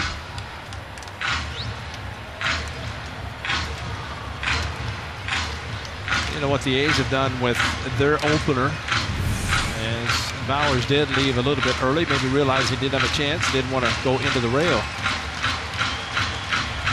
But the first time the A's did it, remember Liam Hendricks went an inning and 2/3. Since then, it's only been 1 inning. So at least from Mingda's standpoint, he knows when he's coming to the game, and he can start preparing for the second inning. Another 1-2 pitch. Here it is.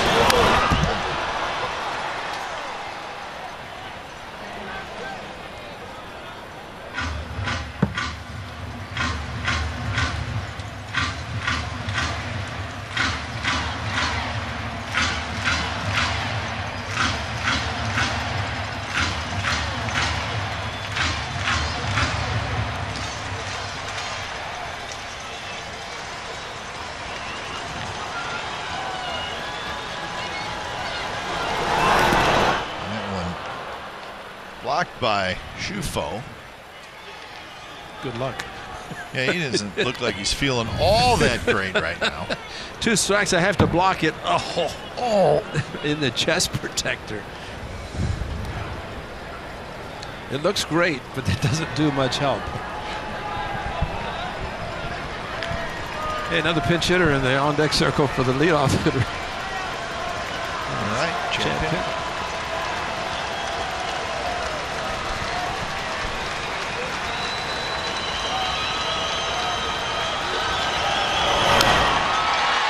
Foul ball is Lucroy able to hang in there against a tough left-hander.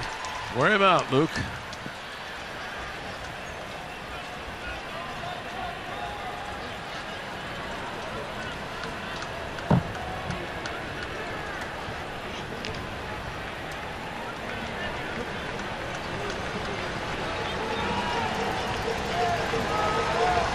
Outfield shifted way into right center field.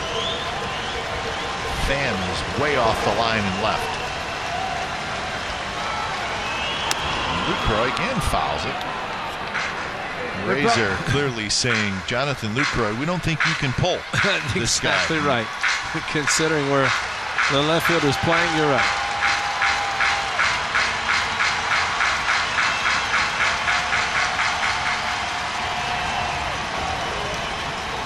Here's Chad Pinder. The A's with an abundance of players. You can increase your rosters to 40. The A's have come close to that in the month of September.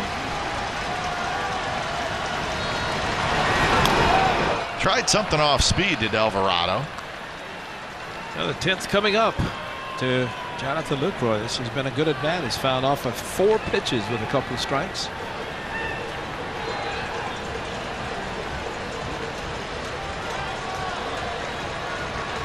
Got to challenge him, Kite. What do you think? Here comes 98, and maybe you could pull it down the left field line for a home run. Cheat a little bit there, Luke, and see if you can jump on this 98.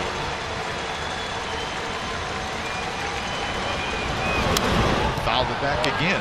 Off-speed pitch away. Wow, challenging. Come on, man. What are you throw 98 and you're going to fool somebody?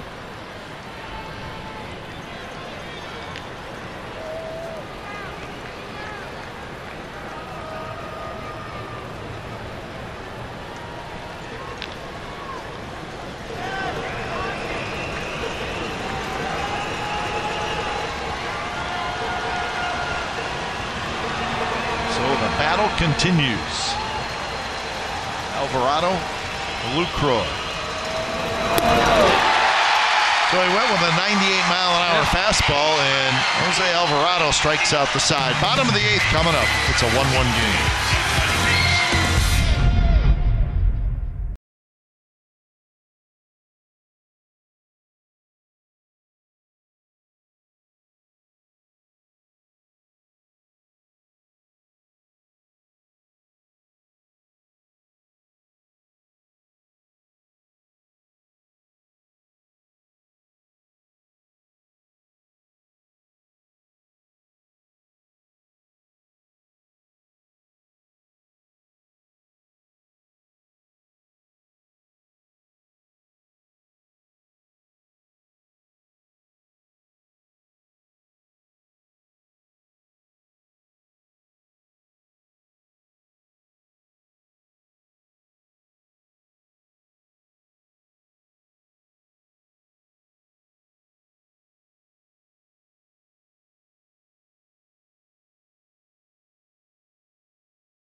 All right, here's our game summary brought to you by your local Toyota dealers. 1-2-0 for the A's, 1-6-1 for the Rays, with Edwin Jackson going 5. And as far as the Rays pitching situation, well, they are making an effort to use everybody. That's tonight. They have used 7 pitchers so far. So the A's just a couple of hits and the 1 run. And for the Athletics, they're bringing out their 4th pitcher of the night. It's Lou Trevino. And he's going to face the top of this Rays lineup. Alex Smith, Matt Duffy, and Ji-Man Choi. Chapman, the third baseman, comes in even with the bag for Alex Smith, who's very fast. Smith has singled twice.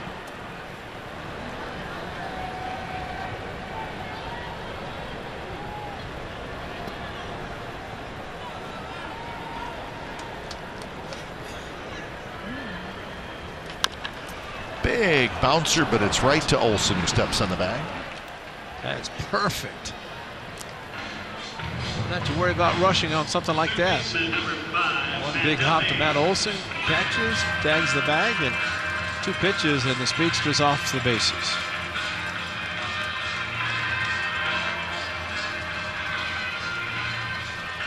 Duffy is 1 for 3. He had a bunt single in the 6th inning.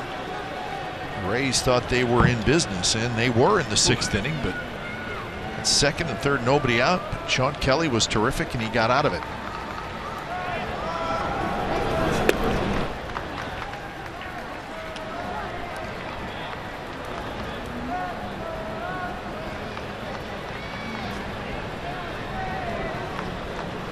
Duffy has also grounded out twice, once to 2nd and once to short.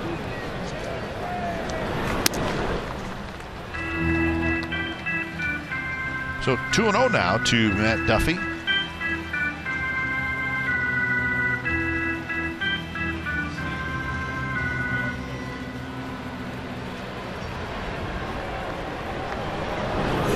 Duffy not a real big power hitter. He said he's only got 4 home runs this year.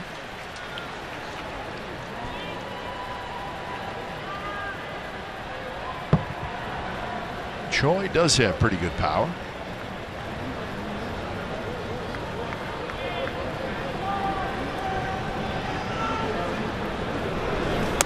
In for a strike on 3-0. The nice thing about Lou Trevino, especially in a 3-1 count, 3-0, he could have thrown and probably did throw the four-seam fastball. And 3-1, at least he can put some movement, maybe try to get Duffy to beat the ball on the ground.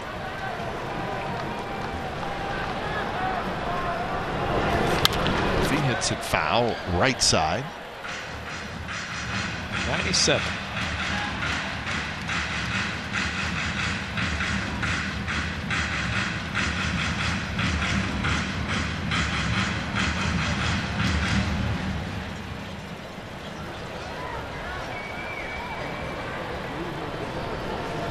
So full count. Straightaway defense against Duffy. It's outside. He walked him. Fans, do you have new or used baseball equipment that Jet Li used that you'd like to donate for a good cause? The Oakland A's are teaming up with Pitch In for Baseball to host an equipment drive at the Coliseum on September the 22nd. Bring your equipment to C-Gate, D-Gate, or the Bart Plaza entrance and receive 2 free tickets to that night's game. 6:05, that's against the Minnesota Twins. All equipment will go to the Oakland Athletic League. More information at athletics.com/community. Of course, that is a fireworks game, the 22nd, Saturday, final weekend of the regular season. Choi's trying to do one thing here, and it's not hit a base hit. Hit a ground ball right at Lowry. Yeah. It's down and in. The great thing to happen.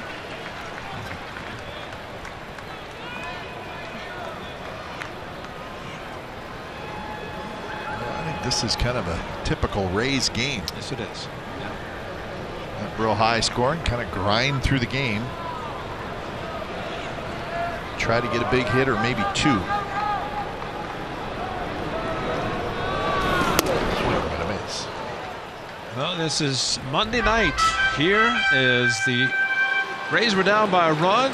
Ran hand the new closer for the Indians on board, and a fastball right down the middle, and it was a 2-run home run, a walk-off for Choi. And he put on some antics, man, as he went around the bases. Right there. Walk-off, and the game with the Indians thought they had won with a lead. Next game, Hain was not the closer. Choi ended it with lefty on lefty with a fastball down the middle.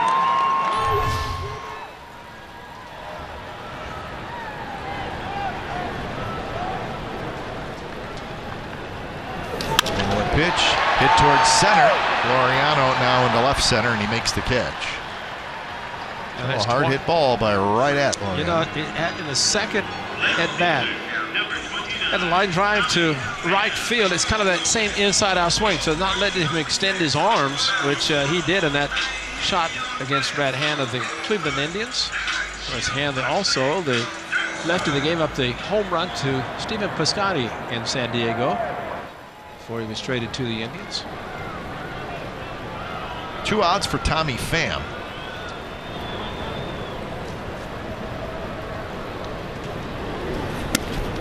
Lucroy has to reach far to his right to backhand that one. You know, Kai, we saw Sergio Romo warming up in the bullpen. He sat down and thought after 2 outs that maybe Alvarado's going to come back out, but now Romo is back up in the bullpen. So we're going to go from 98 100-mile-an-hour heater to slider master. Pham hits it high and foul. Jackson went 5, Kelly an inning, Booker an inning, and now Trevino. Sergio Romo.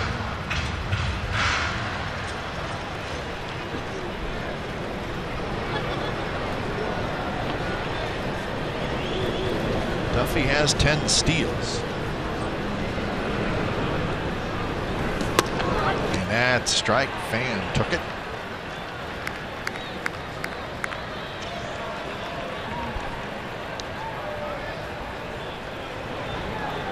Pham came up in the 6th inning, 2nd and 3rd, 1 out, and he popped out.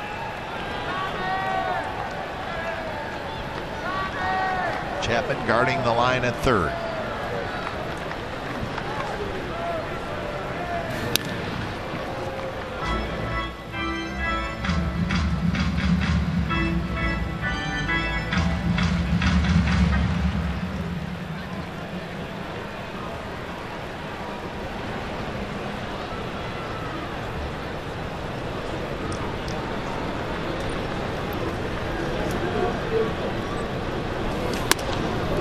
A little bit high.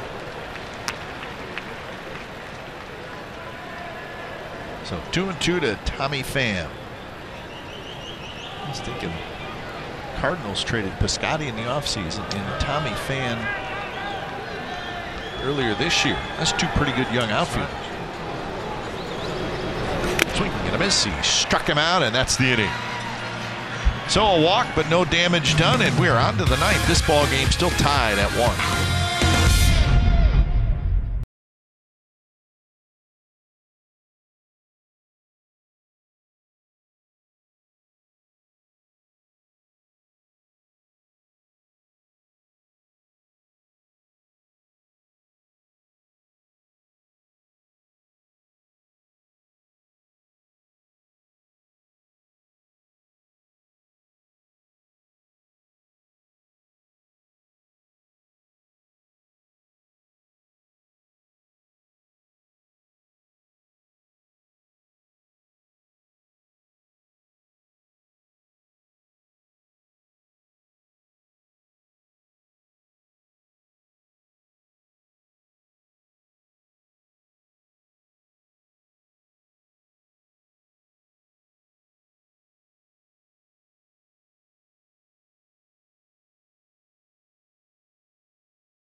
Say, show me the Oakland A's in your X1 voice remote and get live stats on your TV.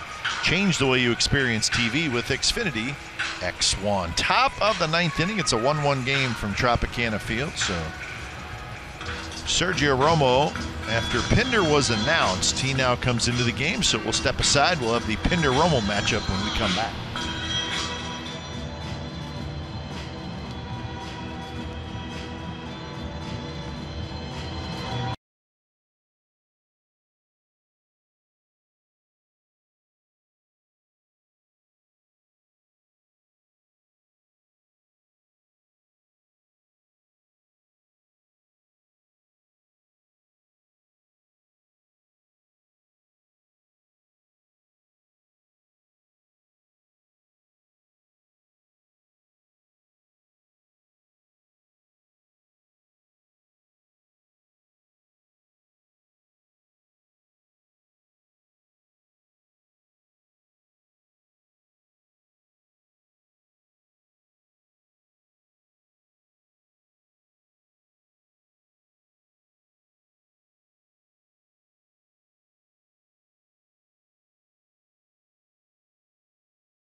New pitcher is Romo.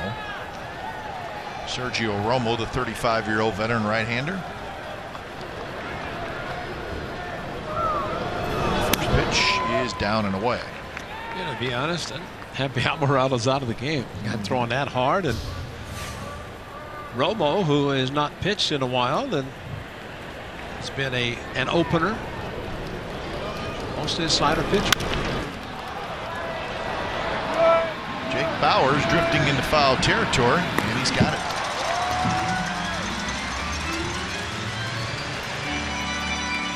So that's out number 1, and now it'll be Matt Chapman. So Trinan throwing for the A's. Third baseman, Matt Chapman. Romo has 19 saves this year.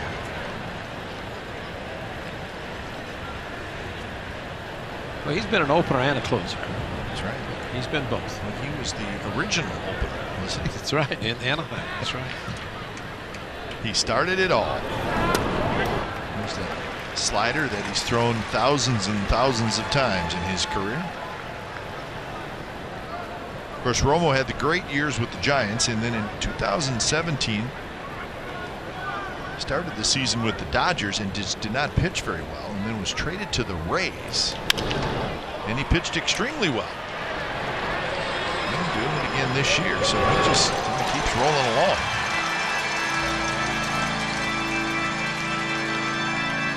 The thing they always said about Sergio Romo, he's not scared.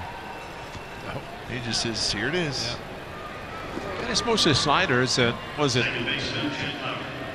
Miguel Cabrera took a fastball down the middle for the final out of the World Series. Final strike. He's got that on his mantle. Yeah.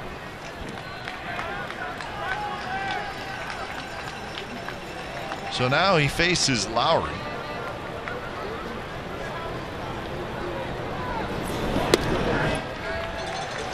Actually, lefties and righties are hitting just about the same against Romo this year. Left-handed hitters 232, right-handed hitters 235. He's given up a couple of home runs to left-handed hitters.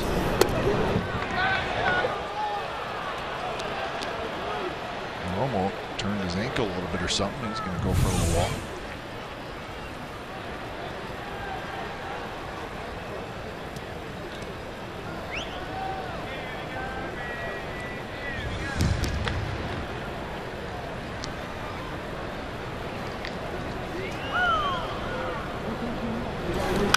Foul back, man. Jed Lowry got one to hit. Pitchcast showed us where that one was, and it was right down the middle. There you go. Yeah, they're checking on him.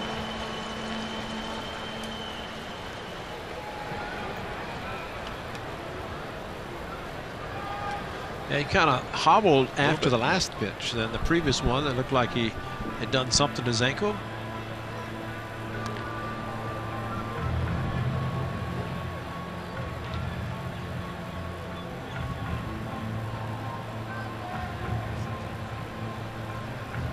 So I think he tells everybody that he's okay.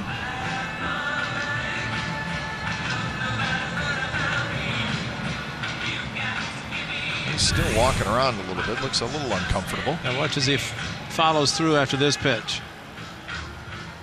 Stumbled and then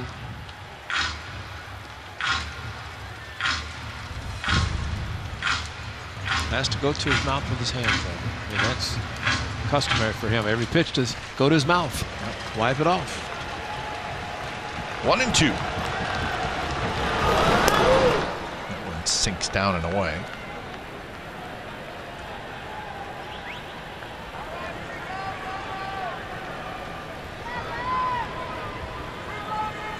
First appearance since the 4th of September.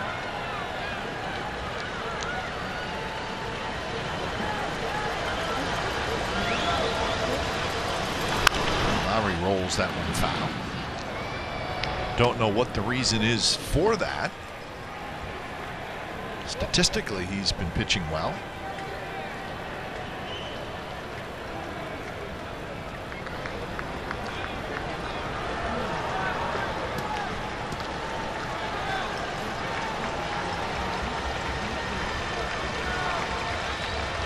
That's the sign he's ready. Pop up. Duffy drifting into foul territory, and he's got it. So Romo 3 up, 3 down inning, and the offensive struggles continue tonight for the Athletics.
Unfortunately for the A's, they have 2 hits in the night. One of them came with 2 outs on this ball that Matt Olson hit towards left field.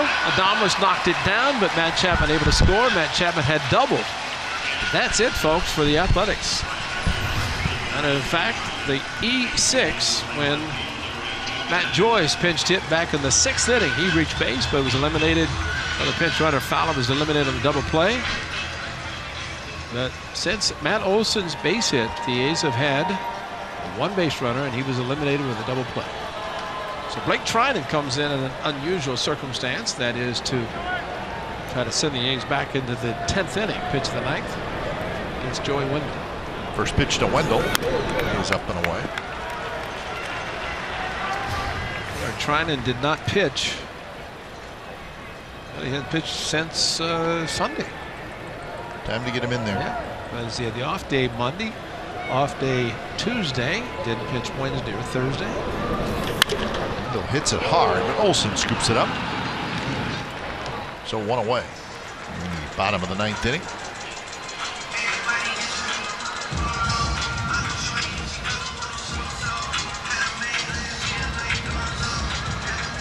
Looks like we're going to get a pinch hitter. Pinch hitting for Adames, number 35, Brandon Lau. So Brandon Lau, a left-handed hitter, is going to hit for Adames. Spelled like low, pronounced like loud. Brandon Lau.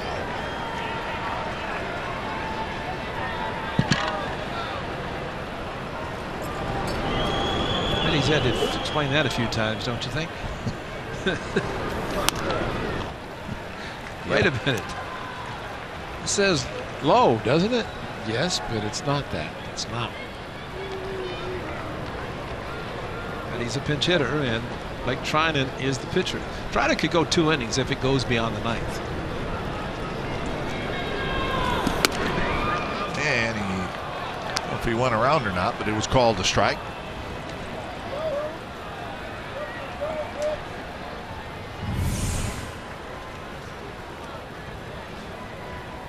Yankees still leading the Blue Jays 9-0, top of the 8th inning. And that hit him. So Lau is hit by a pitch.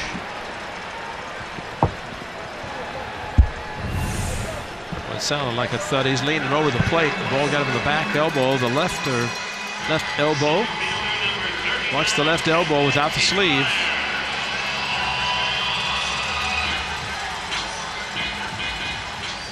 At about 98.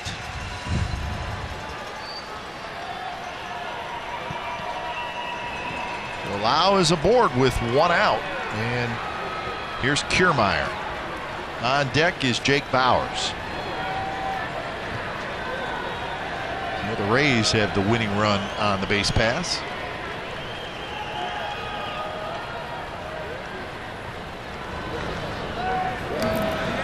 Outfield is straight away. Not necessarily any deeper than normal, but they will have to cut a ball off if it's in the gap. Yeah. And it will roll fast because this is field turf.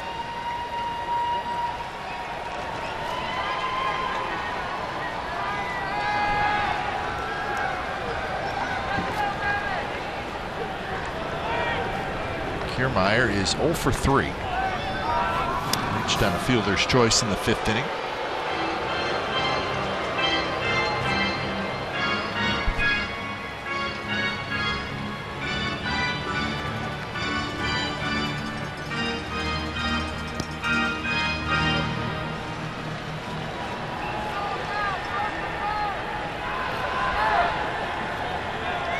Pretty good lead at first by Lau.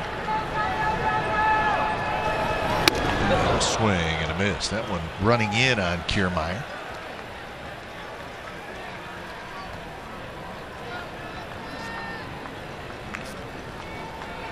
Kiermaier with 7 home runs on the year. This is his 79th game.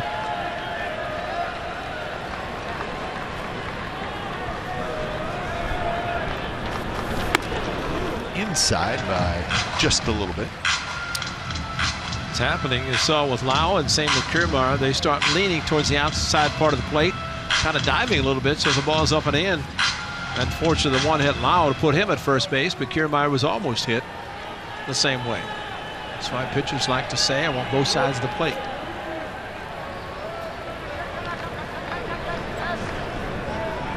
Quick throw, diving back. Diamondbacks, Astros tied 2-2, top of the 6th inning in Houston. A good throw by Blake Trinan, just as a courtesy to keep the runner close.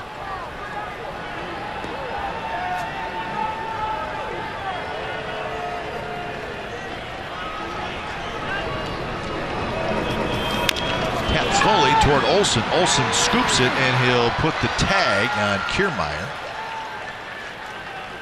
So that's the 2nd out, but Lau is now at second base. Yeah.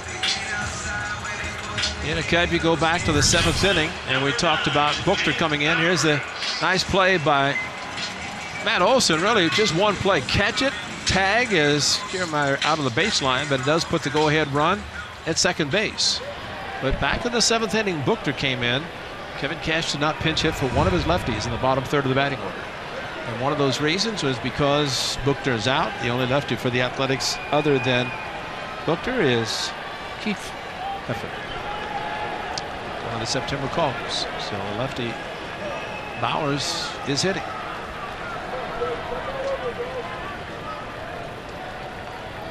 First pitch to Bauers is inside, 94 miles an hour. So Lau is the winning run at second base. Tense moments here in St. Petersburg.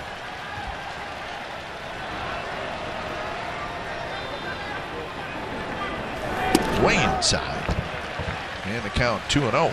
A's trying to catch the Yankees and the Astros, and the Rays just trying to stay alive. Now the A's could put him on and set up a possible force out, but looks like they're going to pitch to Bauers. And Bauers really struggling. Trevino trying to take advantage of that. 0 for 2 with a walk tonight. Here's Jake Bauers. That's one very high and very foul. And I think that hit the catwalk. Trinan, excuse me. Now that's a 2-0, and that's a hitter basically loading up a little bit earlier. Yeah, This is the only place we have to worry about. I think I think it hit the catwalk. In foul territory.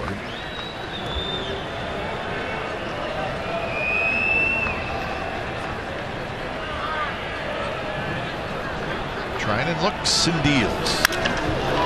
Down the left field line. Pinder, Crawford, Pinder falls, and he cannot hold on to it. He hit the mound. The mound at the Coliseum, you throw towards the outfield. This mound in play throws towards the infield. Look at right here. This is when he trips on the incline. Tried to grab it going up. Unfortunately could not. As he hits it right there and stumbles, reach back. And teammates say, we hope you're okay. I can only think, at least in the American League, there are 2 bullpen mounds in play on the playing field, basically, here and at the Coliseum.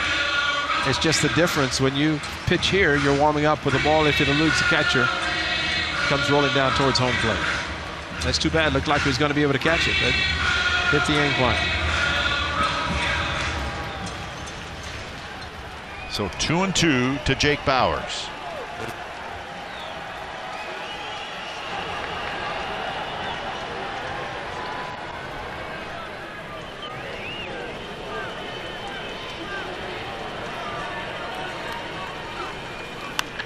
A little pop-up, and it's going to be Trinan who reaches out to make the catch. And the Rays do not score. We got extra innings coming up from St. Petersburg.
AT official sponsor for extra innings. And that is what we have.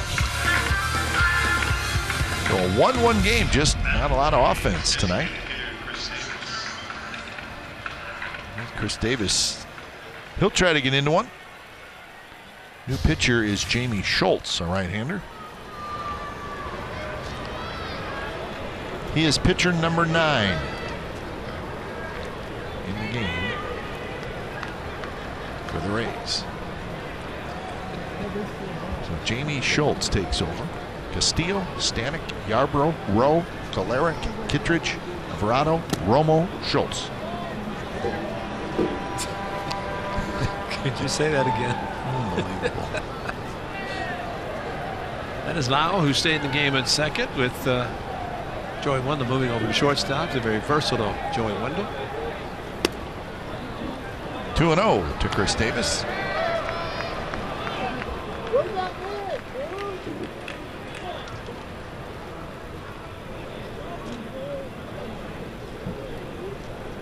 For 2 with a walk for Davis tonight. Center field. Kiermaier back. And that baby is gone.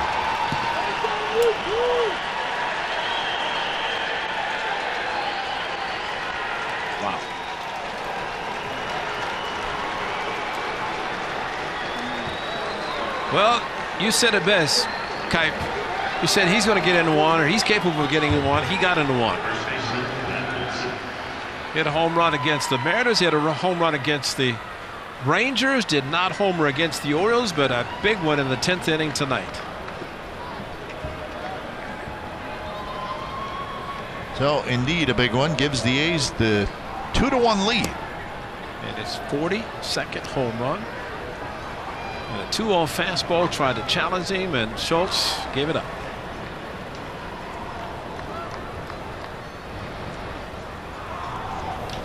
Olsen pops it up. Kiermaier comes in. Kiermaier waits in. He's got it. So one away here in the 10th.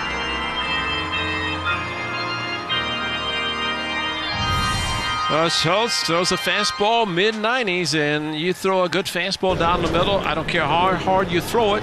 Good hitters are going to take advantage, especially someone with the power of Chris Davis. Kiermaier jumping, but clearly over his head, trying to jump and make a miraculous catch, but realizing it's off the back wall. KD hit 43, 42, 43, now 42 again in his 3 seasons with the Athletics.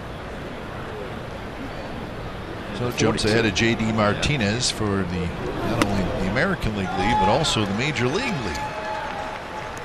And he also now has a career high 111 RBIs. It seems like it's just a matter of time before the A's hit a home run.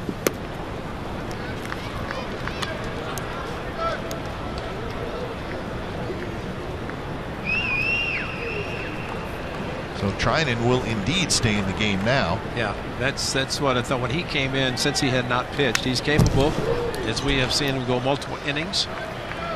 And of course, he has always said the more he pitches, the better he is. Is Blake Trinan looking over the scouting reports that scheduled to be hitting 9, 1, and 2, and him catching the pop-up off of the bat for the final out off the bat of Bowers.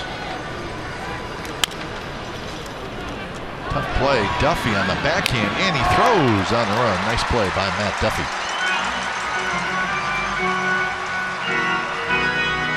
So 2 outs. Reminiscent of a pretty good third baseman by the name of Evan Longoria. Made that play pretty consistently as a long-time Tampa Bay Ray. Now with the Giants. But Duffy, a former Giant himself, but did you mention injured last year, did not play. Here's Laureano in the bottom of the 10th inning. Shufo, the 9th place hitter, and then the top of the order for the Rays, Malik Smith and Matt Duffy.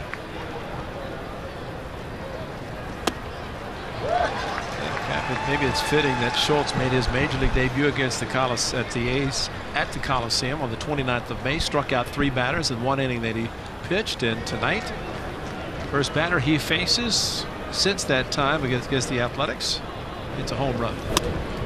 Picked the wrong guy. Throw mid-90s fastball down the middle.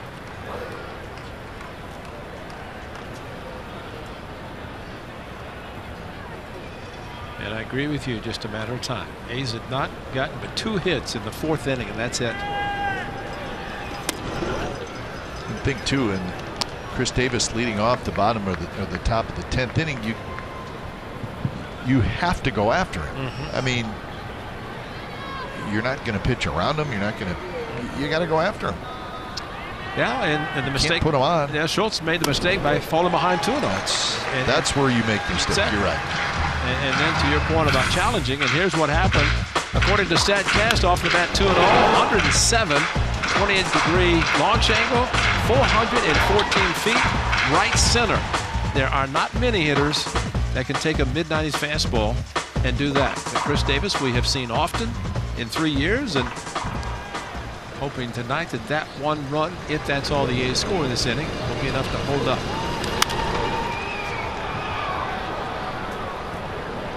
Full count to Laureano, who has hit a fly ball to right field, and he has struck out twice.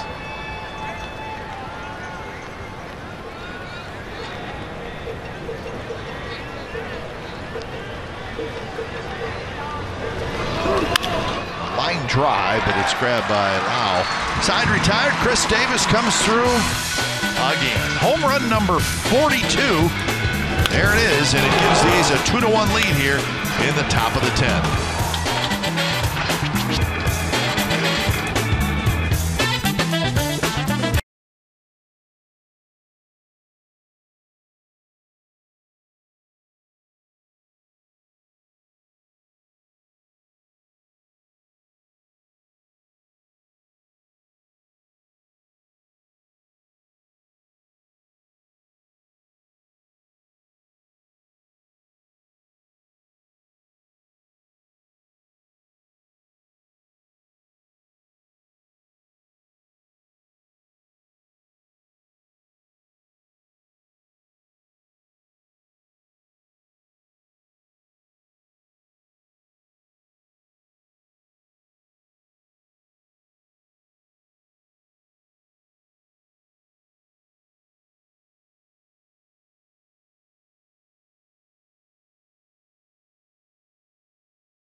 Bottom of the 10th inning with his 2-0 fastball, the blast to right center field. 414 feet away. Excited A's dugout as Chris Davis home run number 42. And the A's only 3 hits, but 2 big ones, including a Matt Olson 2-out RBI base hit. Chris Davis leads off the 10th inning. Blake Trinan pitches the bottom of the 10th against C.J. Cron. Cron pinch hitting for Shufo. Cron 26 homers, 62 RBIs, but struggling a little bit. 0 for his last 11.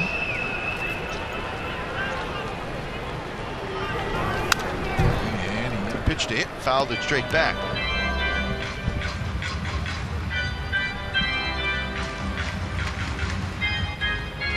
That's Malik Smith. He'll be next, and then Matt Duffy.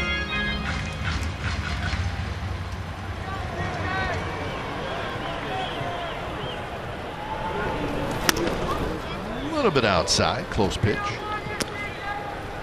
good hard slider cutter that Blake Trinan likes to throw at 91, and we've seen some hard sliders thrown tonight.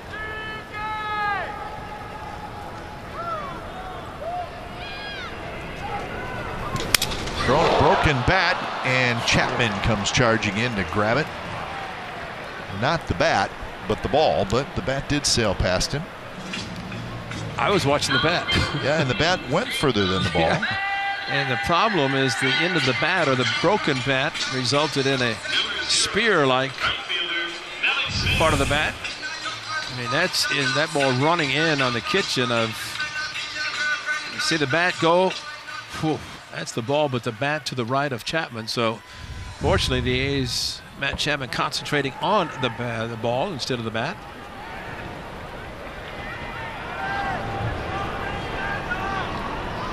First pitch to Malik Smith is popped foul.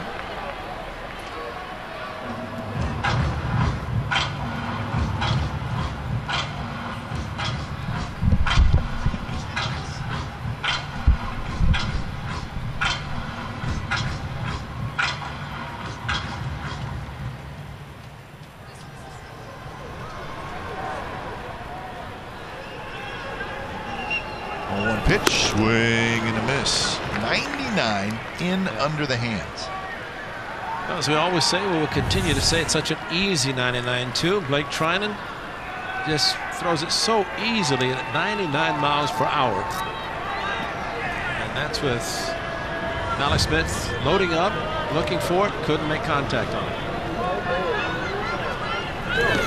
Up and away, 98.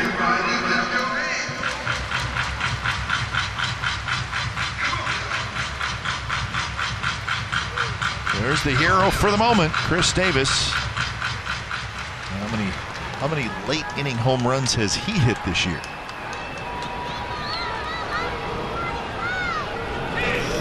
Foul back. Well, he has been very impressive, and I think one of the best things about seeing Chris Davis this year, and we've seen the 2 years prior to 2018 when left-handed pitchers seemed to give him a little bit of a problem, but that has not been the case this year. Tonight, of course, it was Schultz, the right-hander, but lefties, it's been a complete player, using the whole field. That ball to right center that he hit for a home run. 2 pitches, sliced foul. Here you go, Ray. Chris Davis leads the majors with 16 home runs in the 7th inning or later. That's great. 16 home runs. That's clutch. Clutch for crush.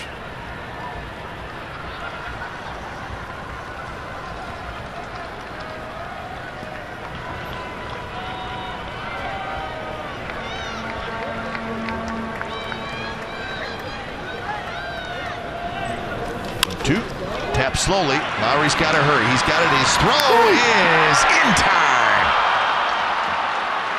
Malik Smith decided to dive head first. And they'll check it. Well, the only thing they can look at to see if his hand touched the bag before the throw arrived. And I don't think when you slide head first, you're really sliding head first to avoid a first baseman having to go up and break the tag down.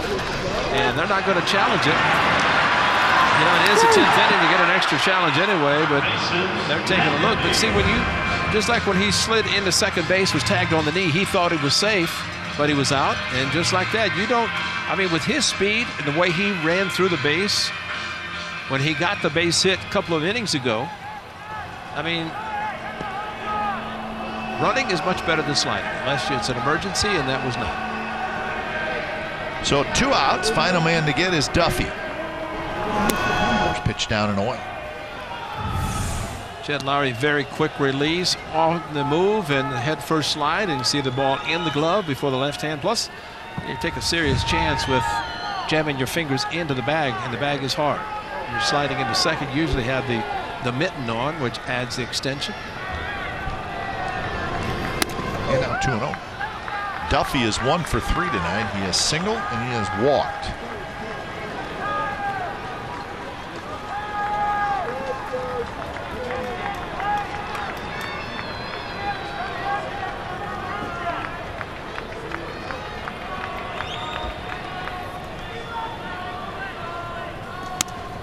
Missed again.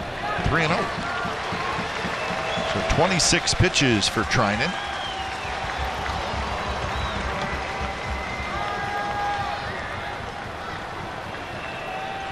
Diamondbacks, Astros still tied 2-2. Bottom of the 6th inning.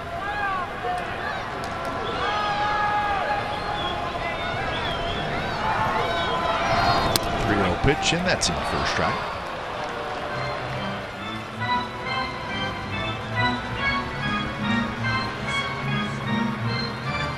Yankees blowing out the Blue Jays 11-0 in the 9th inning.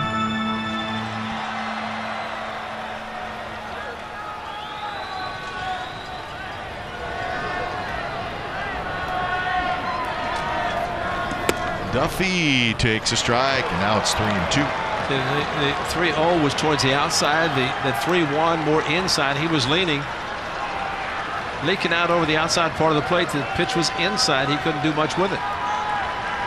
So Blake Trinan has challenged him 3-0, 3-1.